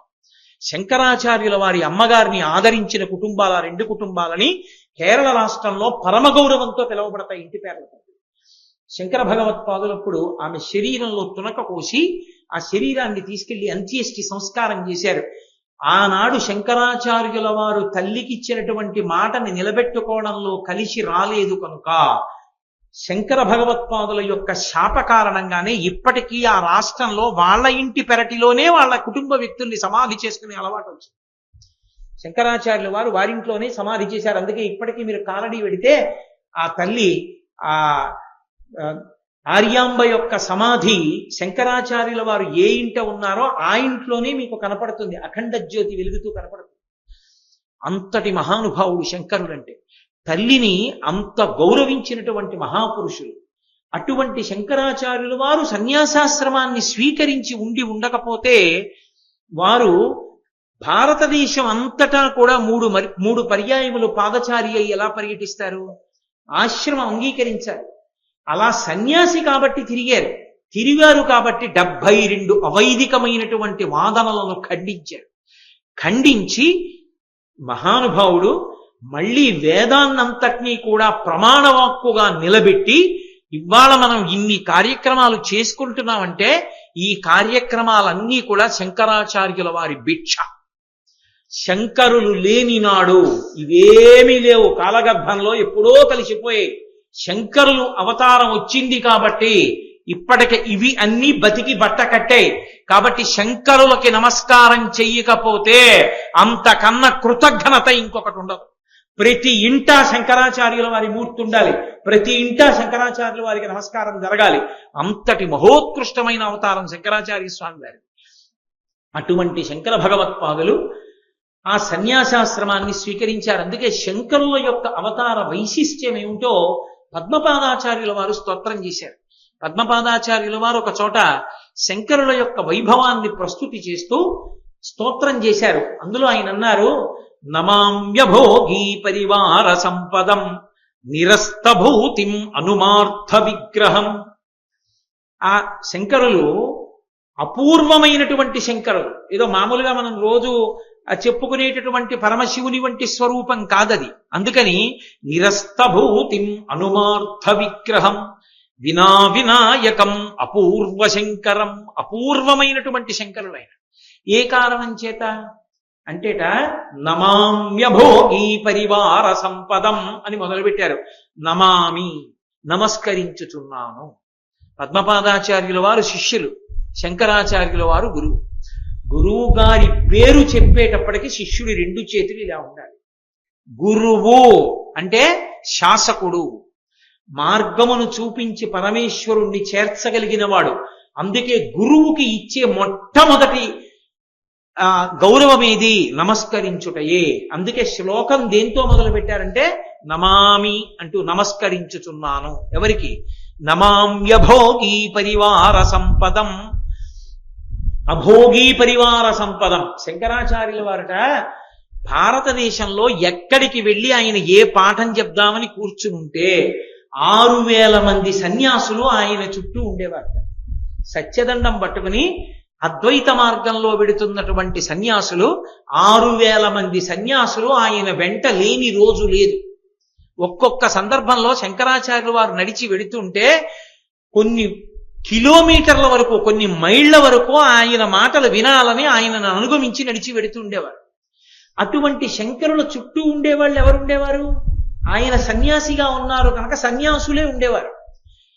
కైలాస శంకరుడిగా ఉంటే భోగీ పరివార సంపదం, ఆయన దగ్గర భోగీ పరివారం ఉంటుంది. భోగీ పరివారం అంటే భోగి అంటే పాము, పాముకి భోగి అని ఒక పేరు. ఆ పాములు ఆయనకి పెద్ద సంపద. సంపదని అలంకారం కింద కదండి పెట్టుకుంటాం. నా దగ్గర 4 గొలుసులు ఉన్నాయనుకోండి వేసుకోను, 4 కంకణాలు ఉన్నాయనుకోండి చేతి నిండా పెట్టుకోను. సంపద ఉంటే ఒంటి మీద వేసుకుంటాం. శంకరుడికి ఉన్న సంపద ఏమిటి? పావులే, అందుకని ఒంటి మీద వేసుకుంటాడు. అంటే మీరు ఒక మాట అనుకోవచ్చు, అదేమిటండి పాపం ఆయనకి అలా బొత్తిగా అన్యాయంగా పావులే తప్ప ఇంకేం ఉండవండి అనుకోకూడదు. దాని అర్థం ఏమిటో తెలుసా? పాము చుట్ట చుట్టుకుని ఉంటుంది. చుట్ట చుట్టుకుని ఉండి ఆ చుట్టలోంచే తలని పైకి తీస్తుంది. తీసి తల ముందుకు వెళ్ళిపోతుంటుంది. ఆ చుట్టలోంచి చుట్ట విప్పుకుంటూ వెడుతుంటుంది. చుట్ట చుట్టలాగే ఉంటుంది. అందులోంచి తలొకటి తీసి అడ్డంగా వెడుతూ ఉంటుంది. ఈ చుట్ట మెల్లగా విప్పుకుంటూ పాముగా మారిపోయి వెళ్ళిపోతుంది. మళ్ళీ ఎక్కడికో వెళ్ళింది అనుకోండి, చుట్ట చుట్టుకుంటుంది. కాలము ప్రవాహంలో అలా వెడుతుంది. కాలము అన్నిటినీ పడగొట్టేస్తుంది. కాలంలో జగత్తంతా వెళ్ళిపోతుంది. అంత పుట్టిన తేదీ ఉన్న ప్రతి ప్రాణికి మరణించే తేదీ ఉంటుంది. తెలియచ్చు, తెలియకపోవచ్చు, అది వేరు విషయం. కానీ మరణాన్ని మాత్రం ఎవ్వరు, ఏ ప్రాణి తప్పుకోలేరు. మరణాన్ని తప్పుకోగలిగిన వాడు మృత్యువు తనకి ఆభరణమైన వాడు. మృత్యువునికి తాను లొంగడని చెప్పడానికి గుర్తు పావుని మెళ్ళో వేసుకోవడం. అంతేకాని చేతకాక పావులు మెళ్ళో వేసుకున్నవాడు కాదాయన. అందుకని అక్కడ కైలాసంలో ఉన్న శంకరుడికి ఒంటి మీద పావుల ఆభరణం. శంకరాచార్యుల వారిగా వస్తే నమామ్యభోగి పరివార సంపదం. ఇక్కడ అభోగి, అభోగి అంటే భోగాలన్నీ వదిలిపెట్టేసిన వాళ్ళు. భోగాలన్నీ అనుభవించడానికి అధికారం ఉన్నవాడు గృహస్థు. గృహస్థు భోగం అనుభవించవచ్చు, తప్పు లేదు. మంచం మీద పడుకోవచ్చు, భార్యతో కలిసి ఉండొచ్చు, బిడ్డలతో కలిసి ఉండొచ్చు. మధుర పదార్థం తిందామనిపిస్తే భగవంతుడికి నివేదన చేసుకుని చక్కెర పొంగల్ తినచ్చు, పాయసం తాగచ్చు, దోషమేం లేదు. ఓ పట్టుబట్ట కావాలంటే కొనుక్కోవచ్చు, బీరువాలో 10 బట్టలు పెట్టుకోవచ్చు, కావాలనుకుంటే దానం చెయ్యొచ్చు, అవసరం అనుకుంటే దానం పట్టుకోవచ్చు, తప్పేం లేదు. కానీ సన్యాసికి అటువంటి అధికారాలు లేవు. ఆయన అభోగి. ఆయనకి ఆకలేసింది అనుకోండి, అదొక రోగం లాంటిది. నాకు దగ్గు వచ్చింది అనుకోండి, డాక్టర్ గారి దగ్గరికి వెడితే ఏదో మందు సీసా ఇచ్చి 3 పూట్ల 7 రోజులు వేసుకోండి అన్నారు అనుకోండి. ఓ రోజు వేసుకోగానే తగ్గిపోయింది అనుకోండి, ఇంత ధర పోసి కొన్నాను అని మిగిలిన 6 రోజులు అది వేసుకోను, తగ్గిపోయింది వదిలేస్తాను. అది తీయగా ఉంటే నాకెందుకు, చేదుగా ఉంటే నాకెందుకు, దగ్గు తగ్గడానికి అది వేసుకుంటాను. నేను ఎంత వేసుకుంటాను, ఎంత మోతాదో అంతే. తీయగా ఉంది, బాగుంది కదా, 2-3 సీసాలు పుచ్చుకోను కదా. కేవలం ఏదో ఎంత పుచ్చుకోవాలి, 3 చెంచాలు వేసుకోమంటే 3 చెంచాలు వేసుకోవాలి. సన్యాసి ఆకలి అటువంటి. సన్యాసికి ఆకలి వేసింది అనుకోండి, అనారోగ్యం వచ్చింది అనుకుంటాడు. అది తీరడానికి భవతి భిక్షాందేహి. ఓ తల్లి పచ్చి క్యాబేజీ కూర తీసుకొచ్చి చేతిలో పారేస్తుంది.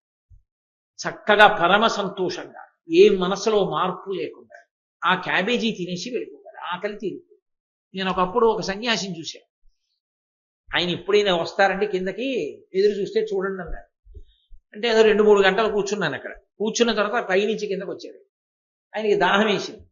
దాహం వేస్తే కిందకు వచ్చారు. ఆవు కుడి తాగుతోంది, చేతులు కట్టుకుని నించున్నారు ఆయన. ఆవు కుడితంతా తాగేసింది. తాగేసిన తర్వాత తేట తీసుకుని 2-3 తాగారు. ఆ పక్కన మినప్పొట్టు ఉంది.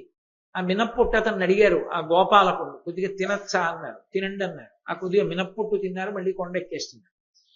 వెళ్ళి మాట్లాడితే పాపం నాతో 10 నిమిషాలు మాట్లాడి మళ్ళీ కొండ మీద వెళ్ళిపోయారు. కాబట్టి అభోగి. ఆయనకి మినప్పొట్టు తినడం ఏమిటి, కుడి తాగడం ఏమి ఉండదు. శరీరానికి ఆకలేసింది పోశారు. శరీరానికి ఆకలి లేదు, రుచితో సంబంధం ఏం లేదు. మనమైతే అలా కాదు, కేవలం కడుపు నిండడం కాదు, రుచిగా కూడా ఉండాలి. ఎందుకని భోగం అనుభవిస్తాం, తప్పని మీరు అనుకోకండి. అదేం తప్పు కాదు. అదే పనిగా పట్టుకుని గృహస్థుని ఎడాపెడా తిట్టకూడదు, చాలా తప్పు. ఎందుకో తెలుసా? ఎవడి దగ్గర అన్నం తిన్నావో వాడిని తిడితే తప్పు. సన్యాసి గృహస్థు దగ్గరే అన్నం తింటాడు. గృహస్థి కాదు భిక్ష పెట్టేది, బ్రహ్మచారికి భిక్ష గృహస్థు కాదు పెట్టేది. వానప్రస్థు గృహస్థాశ్రమంలోంచి వెళ్ళలా? అన్ని ఆశ్రమాలు గృహస్థు మీద ఆధారపడ్డాయి. అన్ని ఆశ్రమాల కన్నా గొప్ప ఆశ్రమం గృహస్థాశ్రమం. అందుకని తిట్టకూడదు, తప్పది. కానీ నేను ధర్మం చెప్తున్నానంతే. ధర్మాన్ని ధర్మంగా అర్థం చేసుకోండి. భోగం అనుభవించడానికి అవకాశం ఉంది గృహస్థుకి. అన్నాన్ని అన్నంలా తినడం, ఆకలేస్తే ఏదో అనారోగ్యంలా తినడం. చక్కగా పప్పు వేసుకుంటాడు, నెయ్యి వేసుకుంటాడు, కూర వేసుకుంటాడు, పచ్చడి వేసుకుంటాడు, తింటాడు. సన్యాసి అలా తినకూడదు. బ్రహ్మచారి అలా తినడం. గురుపత్ని ఏం పెడితే తింటాడు. వానప్రస్థు దొరికిన పండు తింటాడు. గృహస్థు భోగం అనుభవిస్తాడు. అందుకే కైలాస శంకరుడిగా ఉంటే ఒంటి మీద పాములు ఉన్నాయి. భోగీ పరివార సంపదం. కైలాస శంకరుడు కాలడి శంకరుడిగా వస్తే సన్యసించారు. ఇక్కడ నమామ్యభోగీ పరివార సంపదం. భోగములన్నీ విడిచిపెట్టేసిన సన్యాసులు 6,000 మంది ఆయన వెంట తిరుగుతున్నారు. కాబట్టి ఇక్కడికి వస్తే ఏమిటి ఆయన సంపద? అన్నీ విడిచిపెట్టేసిన వాళ్ళందరూ చుట్టూ ఉన్నారు. నిరస్తభూతిం. శంకరుడు కైలాస శంకరుడిగా కూర్చుంటే ఒళ్ళంతా విభూతి రాసుకుంటాడు దట్టంగా. ఎందుకు ఆయనకి ఆ విభూతి పిచ్చి అంటే, విభూతి అన్నదానికి 2 అర్థాలు ఉన్నాయి. ఒకటి భూతి, విభూతి అంటే అష్టసిద్ధులు. అన్ని సిద్ధులు తాను కలిగి ఉన్నాడు. అన్నీ నాదనుకోండి. నేను ఎలా ఉంటే 7 అంతస్తుల మేడ, 7 అంతస్తుల మేడ చుట్టూ ఉన్న 4 ఎకరాల స్థలం, పెద్ద పూల తోట, పూల మొక్కలు, షెడ్లో ఉన్న 8 కార్లు, 50 మంది పనివాళ్లు, 10 మంది డ్రైవర్లు, కోట్ల రూపాయల డిపాజిట్లు నావే. సంతోషంగా ఆ ఇంట్లో నేనే ఓ చెట్టుకి బోదు తవ్వుకుని మంచి నీళ్లు పెట్టుకుంటున్నాను.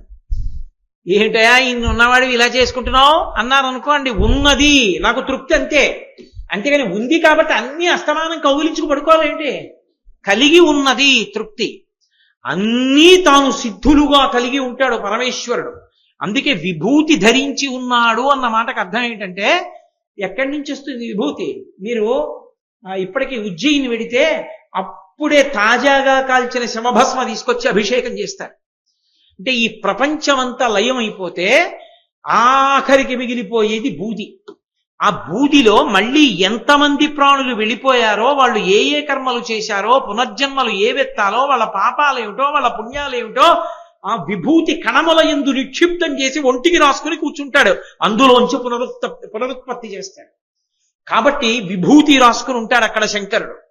కాబట్టి ఆయన అష్టసిద్ధులకు అలవాలము. అందుకే శంకరాచార్యులు వారు దక్షిణామూర్తి స్తోత్రం చేస్తూ సర్వాత్మత్వమితి స్ఫుటీకృతమిదం యస్మాదముష్మింస్తవే తేనాశ్వశ్రవణాత్ తదర్థ మననాత్ ధ్యానాచ్చ సంకీర్తనాత్ సర్వాత్మత్వ విభూతి సహితం స్వాదీశ్వరత్వం స్వతః సిద్ధేత్తత్ పునరష్టదా పరిణితం చైశ్వర్యం అవ్యాహతం అంటారు.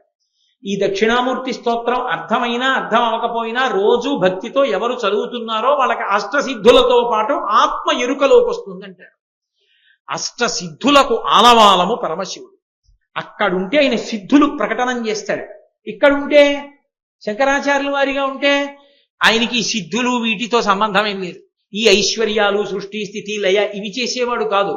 జ్ఞానం ఒక్కటే పంచిపెడుతుంది. అందుకే నిరస్తభూతిం అనుమార్థ విగ్రహం. అక్కడుంటే ఉమార్థ విగ్రహం.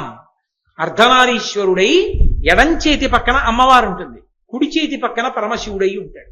తెలుపు ఎరుపు కాంతులతో ఇద్దరూ కలిసి ప్రకృతి పురుషులై అర్ధనారీశ్వర స్వరూపంతో ఉంటారు. ఇక్కడ ఉంటే అనుమార్థ విగ్రహం. సన్యాసి స్త్రీ స్పర్శ కూడదు.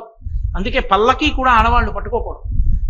వైదికం అంటే వైదికమే, అంతేకాని అవైదికం అన్న మాటకు అర్థం అదే. పల్లకీ సేవ చేస్తామండి, ఆడవాళ్ళం కూడా పట్టేసుకుంటామంటే వేదాన్ని తిరస్కరించారని గుర్తు. దానికి అర్థం లేని సిద్ధాంతాలు అవన్నీ. వైదికం అంటే వేదం ఎలా చెప్పిందో అలాగే. పల్లకీ పట్టుకోవడం అంటే మగవాళ్ళే. పుణ్యం పట్టుకోక్కర్లేదు, వెనక జయ జయశంకర హరహర శంకర నడిస్తే చాలా వస్తుంది. కాబట్టి అనుమార్థ విగ్రహం. స్త్రీ స్పర్శ ఉండదు. సన్యాసిగా ఉన్నారు ఇక్కడ ఉంటే. అందుకే కాలడి శంకరుడిగా ఉంటే శరీరమునందు అర్ధభాగం ఉమాదేవి లేదు. ఉమాదేవి లేకపోయినా అసలు శంకరాచార్యుల వారి యొక్క రూపం పార్వతీ పరమేశ్వర సమ్మేళనం. ఎందుకో తెలుసా? లోపల కదలరు శంకరాచార్యుల వారు.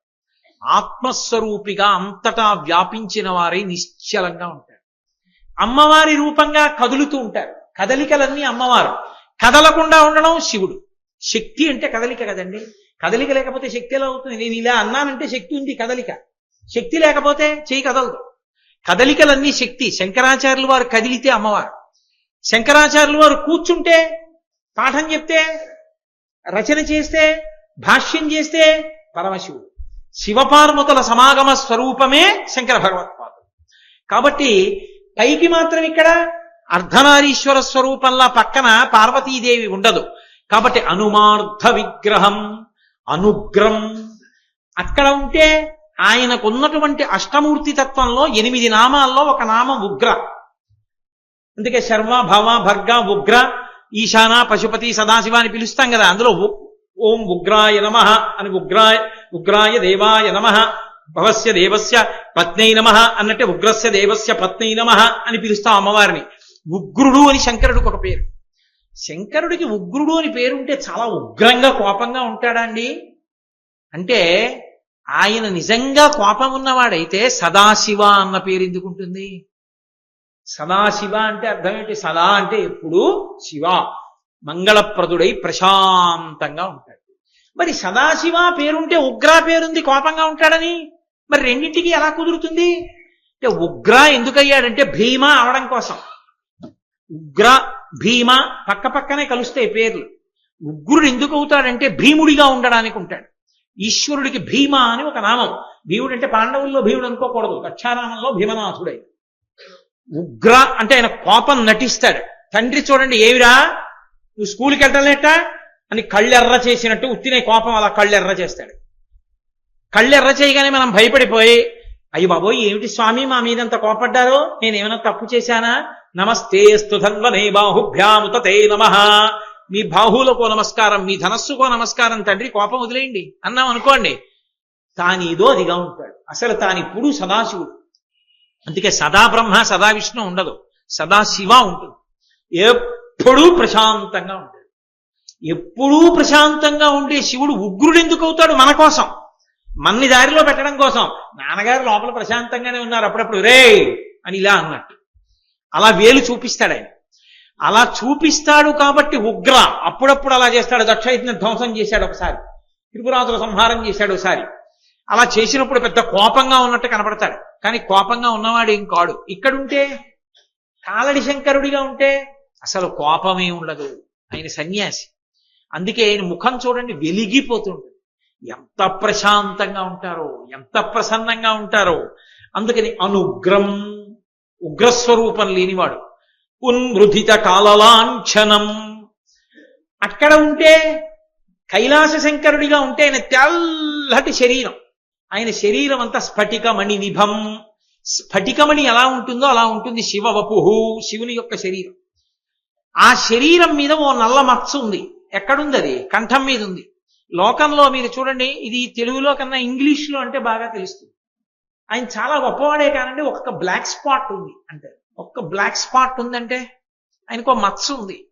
ఆయనకో మచ్చ ఉందంటే ఆయన చారిత్రమునందు ఎక్కడో ఏదో లోపం ఉందని గుర్తు. లోకంలో ఎప్పుడైనా ఎవరికైనా ఆయనకి మచ్చ ఉంది అన్నారనుకోండి, లోపం ఉంది అని గుర్తు. అసలు ఏ మచ్చ లేని వాడికి మచ్చ వచ్చింది శివుడికి. ఇప్పుడు మచ్చ వచ్చిందంటే ఆయనకి తప్పు చేశాడనా, లోకాన్ని రక్షించాడనా? శివుడి విషయంలో లోకాన్ని రక్షిస్తే మచ్చ వచ్చింది. ఎందుకని? మిగిలిన వాళ్ళందరూ హాలాహలం చూసి పారిపోతుంటే శంకరుడు ఒక్కడే తన చుట్టుంచుర సంఘములు జయధ్వానంబుతో బొబ్బిడం ఘనగంభీరంబుతో చిముడు లోకద్రోహి ఇంపోకు రమ్మని కింగీల తెమల్చి కూర్చి కడిగానంకించి జంబూఫలంబన సర్వంకషమన్ మహావిషమును ఆహారించే హేలాగతి. ఆ హాలాహలానికి ఎదురెళ్ళి చేత్తో పట్టుకుని కడియ చేసి దాన్ని తీసి నోట్లో పెట్టుకుని మింగుతుంటే, అరే ఉదరము లోకంబులకును సదనంబుకుటెరిగి శివుడు చటుల విషాగ్నిన్ కుదురుకొని కంట బిలమున పదలెంబుగా నిలిపి సుష్మ బలరసము క్రియన్. మింగేస్తే కడుపులో పెడితే లోకాలు పోతాయని పైకి వదలకుండా లోపలికి పెట్టకుండా కంఠంలో పెట్టుకుంటే ఆ విష ప్రభావం చేత తెల్లని శంకరుడి కంఠం మీద నల్లటి మచ్చ వచ్చింది. అక్కడ నల్లటి మచ్చ ఉంది కైలాస శంకరుడిగా. కాలడి శంకరుడిగా ఉంటే ఒక్క మచ్చ లేదు ఆయనకి. ఒక్క మచ్చలేని వాడు ఎవరైనా ఉంటే మా స్వామి శంకర భగవత్పాదులే. అందుకే ఉన్మృధిత కాలలాంఛనం. కాల అంటే సంస్కృతంలో నలుపు. ఉన్మృధిత తొక్కేశాడు, అది లేదు. అంటే ఏంటి? He without any black spot. ఏ మత్స లేనివాడండి ఆయన అంటాను చూడండి. ఆయన చాలా మంచివాడండి, ఆయన అసలు ఏ తప్పు చేయలేదండి అని చెప్పవలసి వచ్చింది అనుకోండి, ఆయన అండి ఒక్క మత్స లేదు ఆయనకంటే. ఒక్క మత్స లేదంటే ఏడు దాని అర్థం, అసలు ఆయన నిందు దోషమే లేదు. శంకరాచార్యుల వారు ఎటువంటి వారు అంటే ఉన్మృతిత కాలలాంఛనం. ఇక్కడ కాలడి శంకరుడిగా తిరిగితే ఆయనకి కంఠం మీద మచ్చ కూడా లేదు, తెల్లటి రూపంతో ఉంటారు.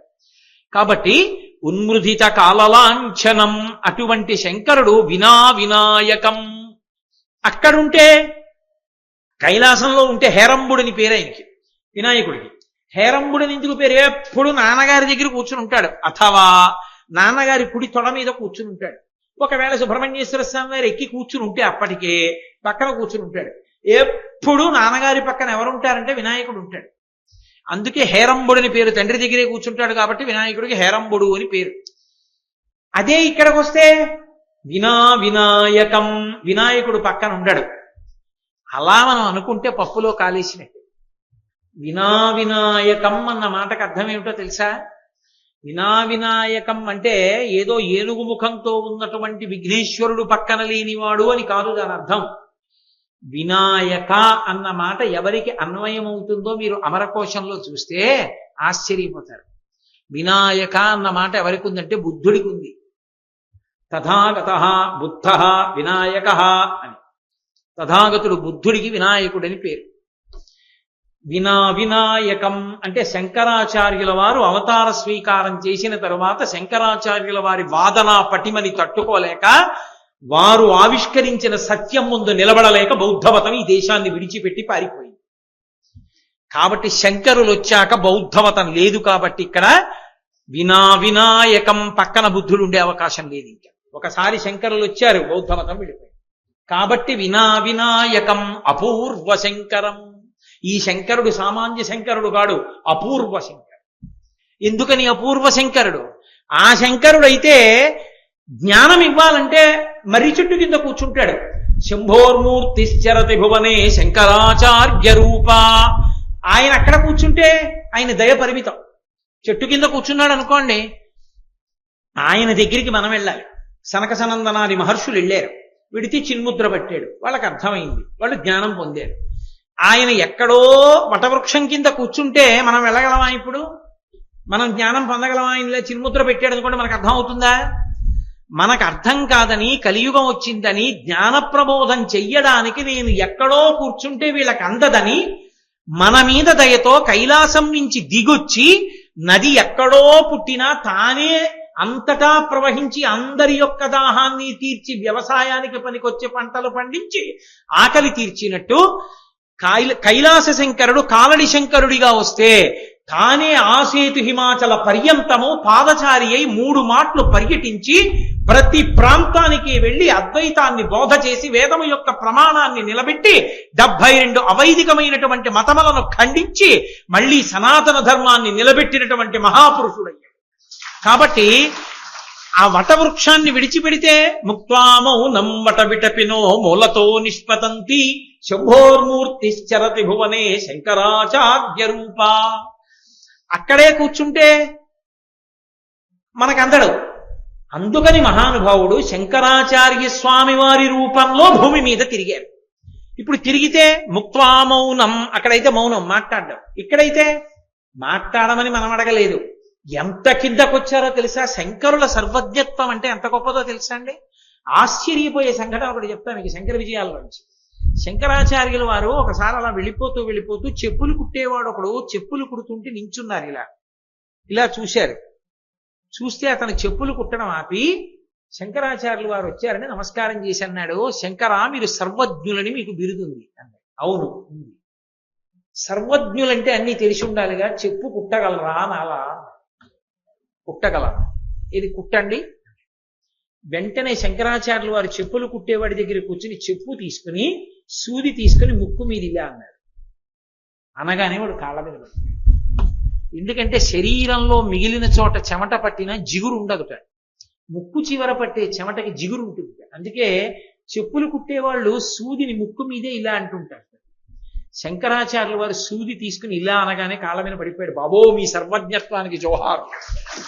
సూది ఇలా అనాలని కూడా మీకు తెలుసన్నారు. అది శంకరులు అంటే. శంకరులకు తెలియని విషయం ఏమీ లేదు. సర్వజ్ఞత్వం, మహానుభావుడు శంకరులంటే. అందుకే శృతి స్మృతి పురాణానాం ఆలయం కరుణాలయం నమామి భగవత్పాద శంకరం లోకశంకరం. కరుణాలయం, పరమదయాస్వరూపి.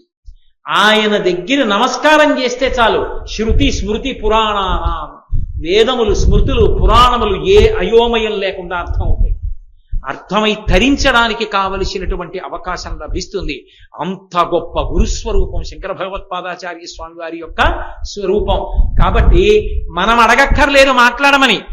ఆయనే దక్షిణామూర్తిగా ఉంటే మాట్లాడని వాడు శంకరాచార్యుల వారిగా ఉంటే మౌనాన్ని విడిచిపెట్టేసి ఈ భూమండలమంతా పర్యటించి ఎక్కడికొస్తే అక్కడ మాట్లాడుతూ భక్తి స్తోత్రాలు ఇచ్చారు, ప్రకరణ గ్రంథాలు ఇచ్చారు, శివానందలహరి, సౌందర్యలహరి, ప్రాతస్మరామి స్తోత్రాలు.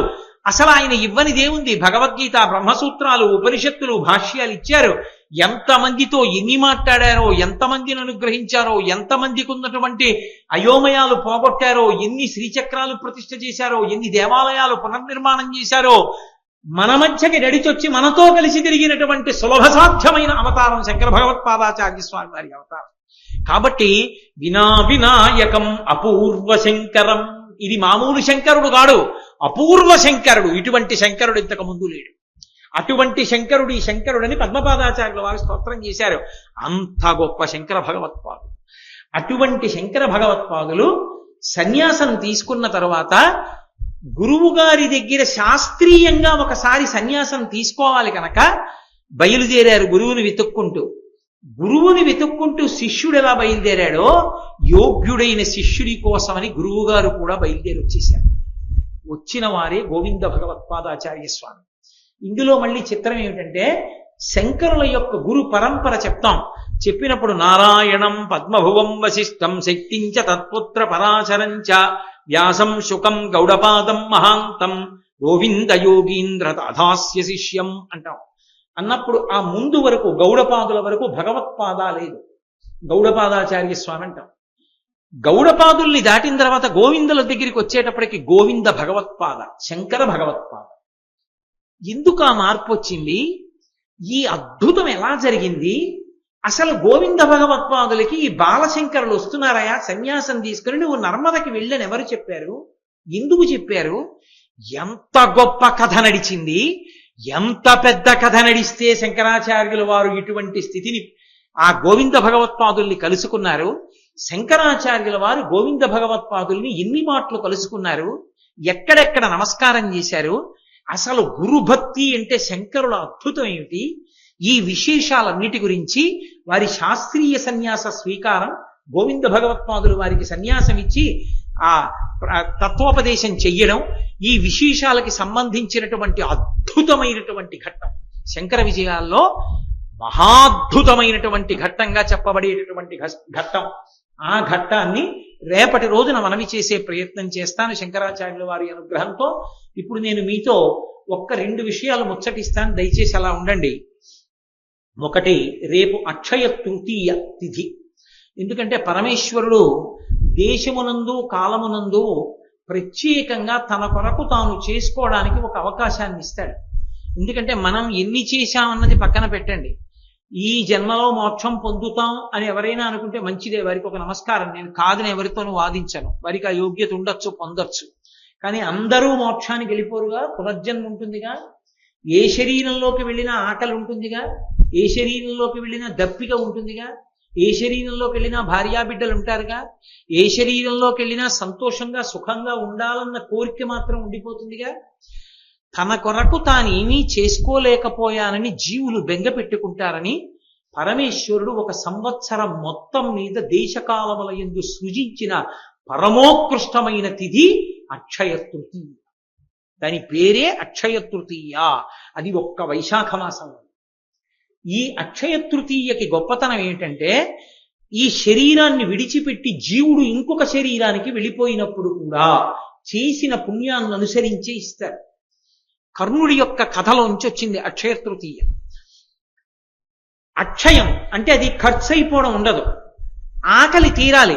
ఏ జన్మలో ఉన్నా నాకు కడుపు నిండా అన్నం దొరకాలి, నేను నలుగురికి పెట్టుకోగలగాలి అనుకున్నవాడు అక్షయ తృతీయ తిథి నాడు బ్రాహ్మణుడికి స్వయం పాకం ఇచ్చుకోవాలి. అంటే కాసిని బియ్యం, ఏదో 2 దుంపలో 2 కూరగాయలో కాస్త చింతపండు, 2 మిరపకాయలు, ఓ పండు తీసుకొచ్చి ఇస్తారు. స్వయం పాకం ఇచ్చుకుంటే జన్మ జన్మాంతరముల యందు కడుపు నిండా తాను తిని తన చుట్టూ ఉన్న వాళ్ళకి పెట్టుకుంటాడు. ఒంటికి బట్టకి లోటు రాకుండా నేను ఎప్పుడూ చక్కగా బట్ట కట్టుకుని ఉండగలగాలి అంటే దాని అర్థం మనుష్య జన్మ కావాలి. ఆ మనుష్య జన్మలో చక్కగా ఒంటి నిండా బట్ట కట్టుకుని ఉండగలగాలనుకోవాలంటే అంచు కలిగిన బట్ట, పంచెల చాపు తీసుకొచ్చి బ్రాహ్మణుడికి దానం చెయ్యాలి. అన్నిటికన్నా దారుణమైన శాపం ఏమిటో తెలుసా జీవితానికి? నీరు దొరకదు. అందుకే చేసిన పాపం తరిమితే దాహంతో అలమటించిపోతాడు. అలమటించిపోతే 10వ రోజున ధర్మోదకాలు విడిచిపెట్టిస్తాడు. ఆ నీళ్లు తాగమంటారు, అప్పుడు తాగుతాడు. అది కూడా మీరు ధర్మశాస్త్రం చదివితే కొన్ని చోట్ల చెప్పిన మాటలకు భయపడతారు. కొడుకు అధార్మికుడైపోతే, కొడుకు గాయత్రీ మంత్రం చేసే అధికారాన్ని కోల్పోతే, సరే ఇంకా నేను కొన్ని కారణాలు చెప్పడం ఎందుకు సభాముఖంగా, అప్పుడు ఆ కొడుకు చేత్తో విడిచిపెట్టినా తాగనివ్వరు.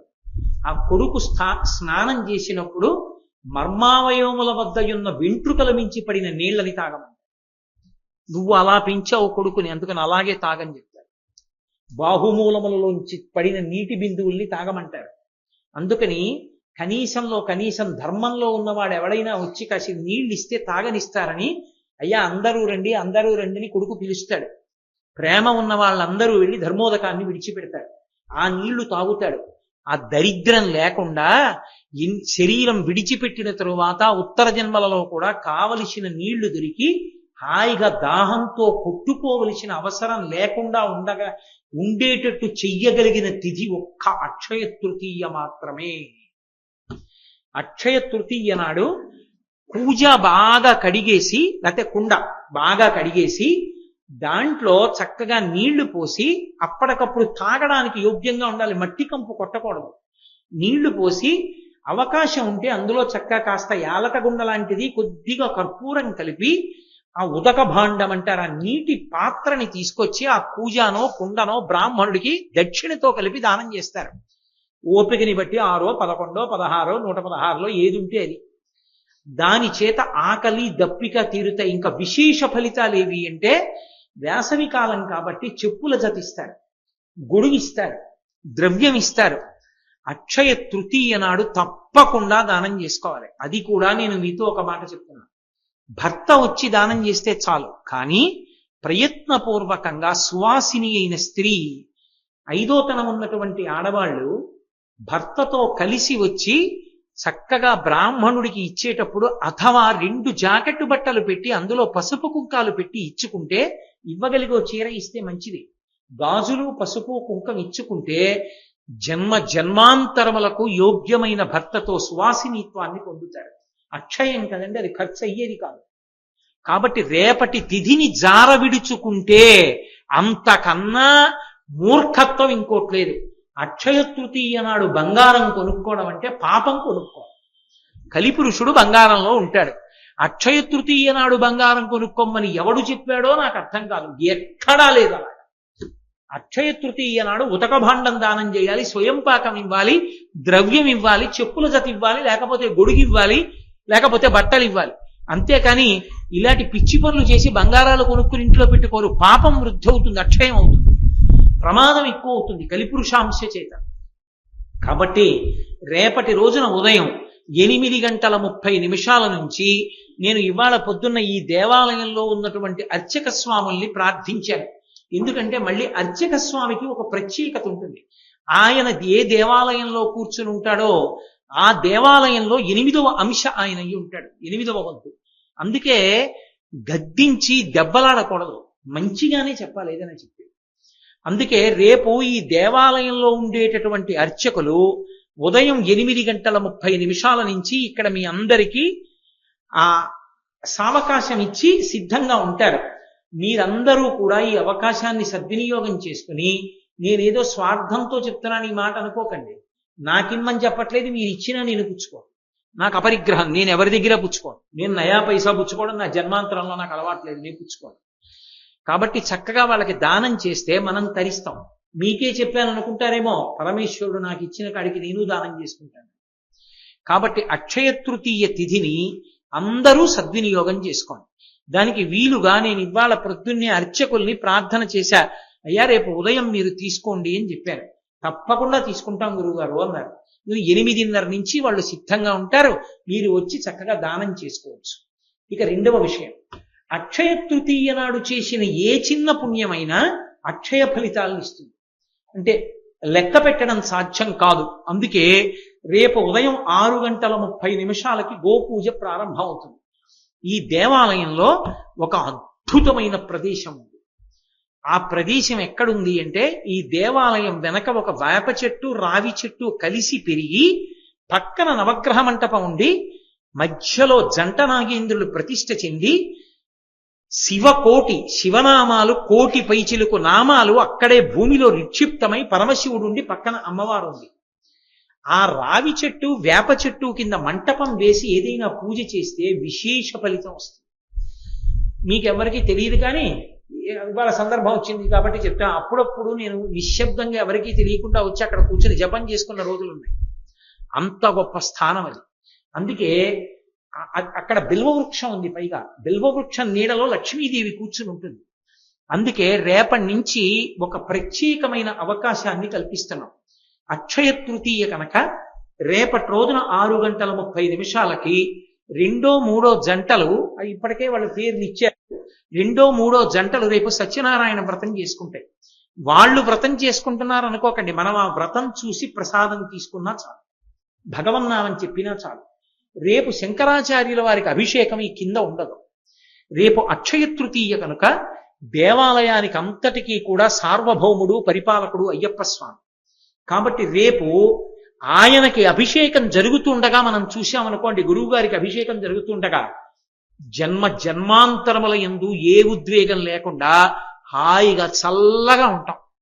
అభిషేకం మనం చల్లగా ఉండేట్టు చేస్తుంది. మీరు చూడండి, చల్లగా ఉండాలిరా 10 కాలాలంటారు. అందుకే దేనికైనా అభిషేకమే విరుగుడు.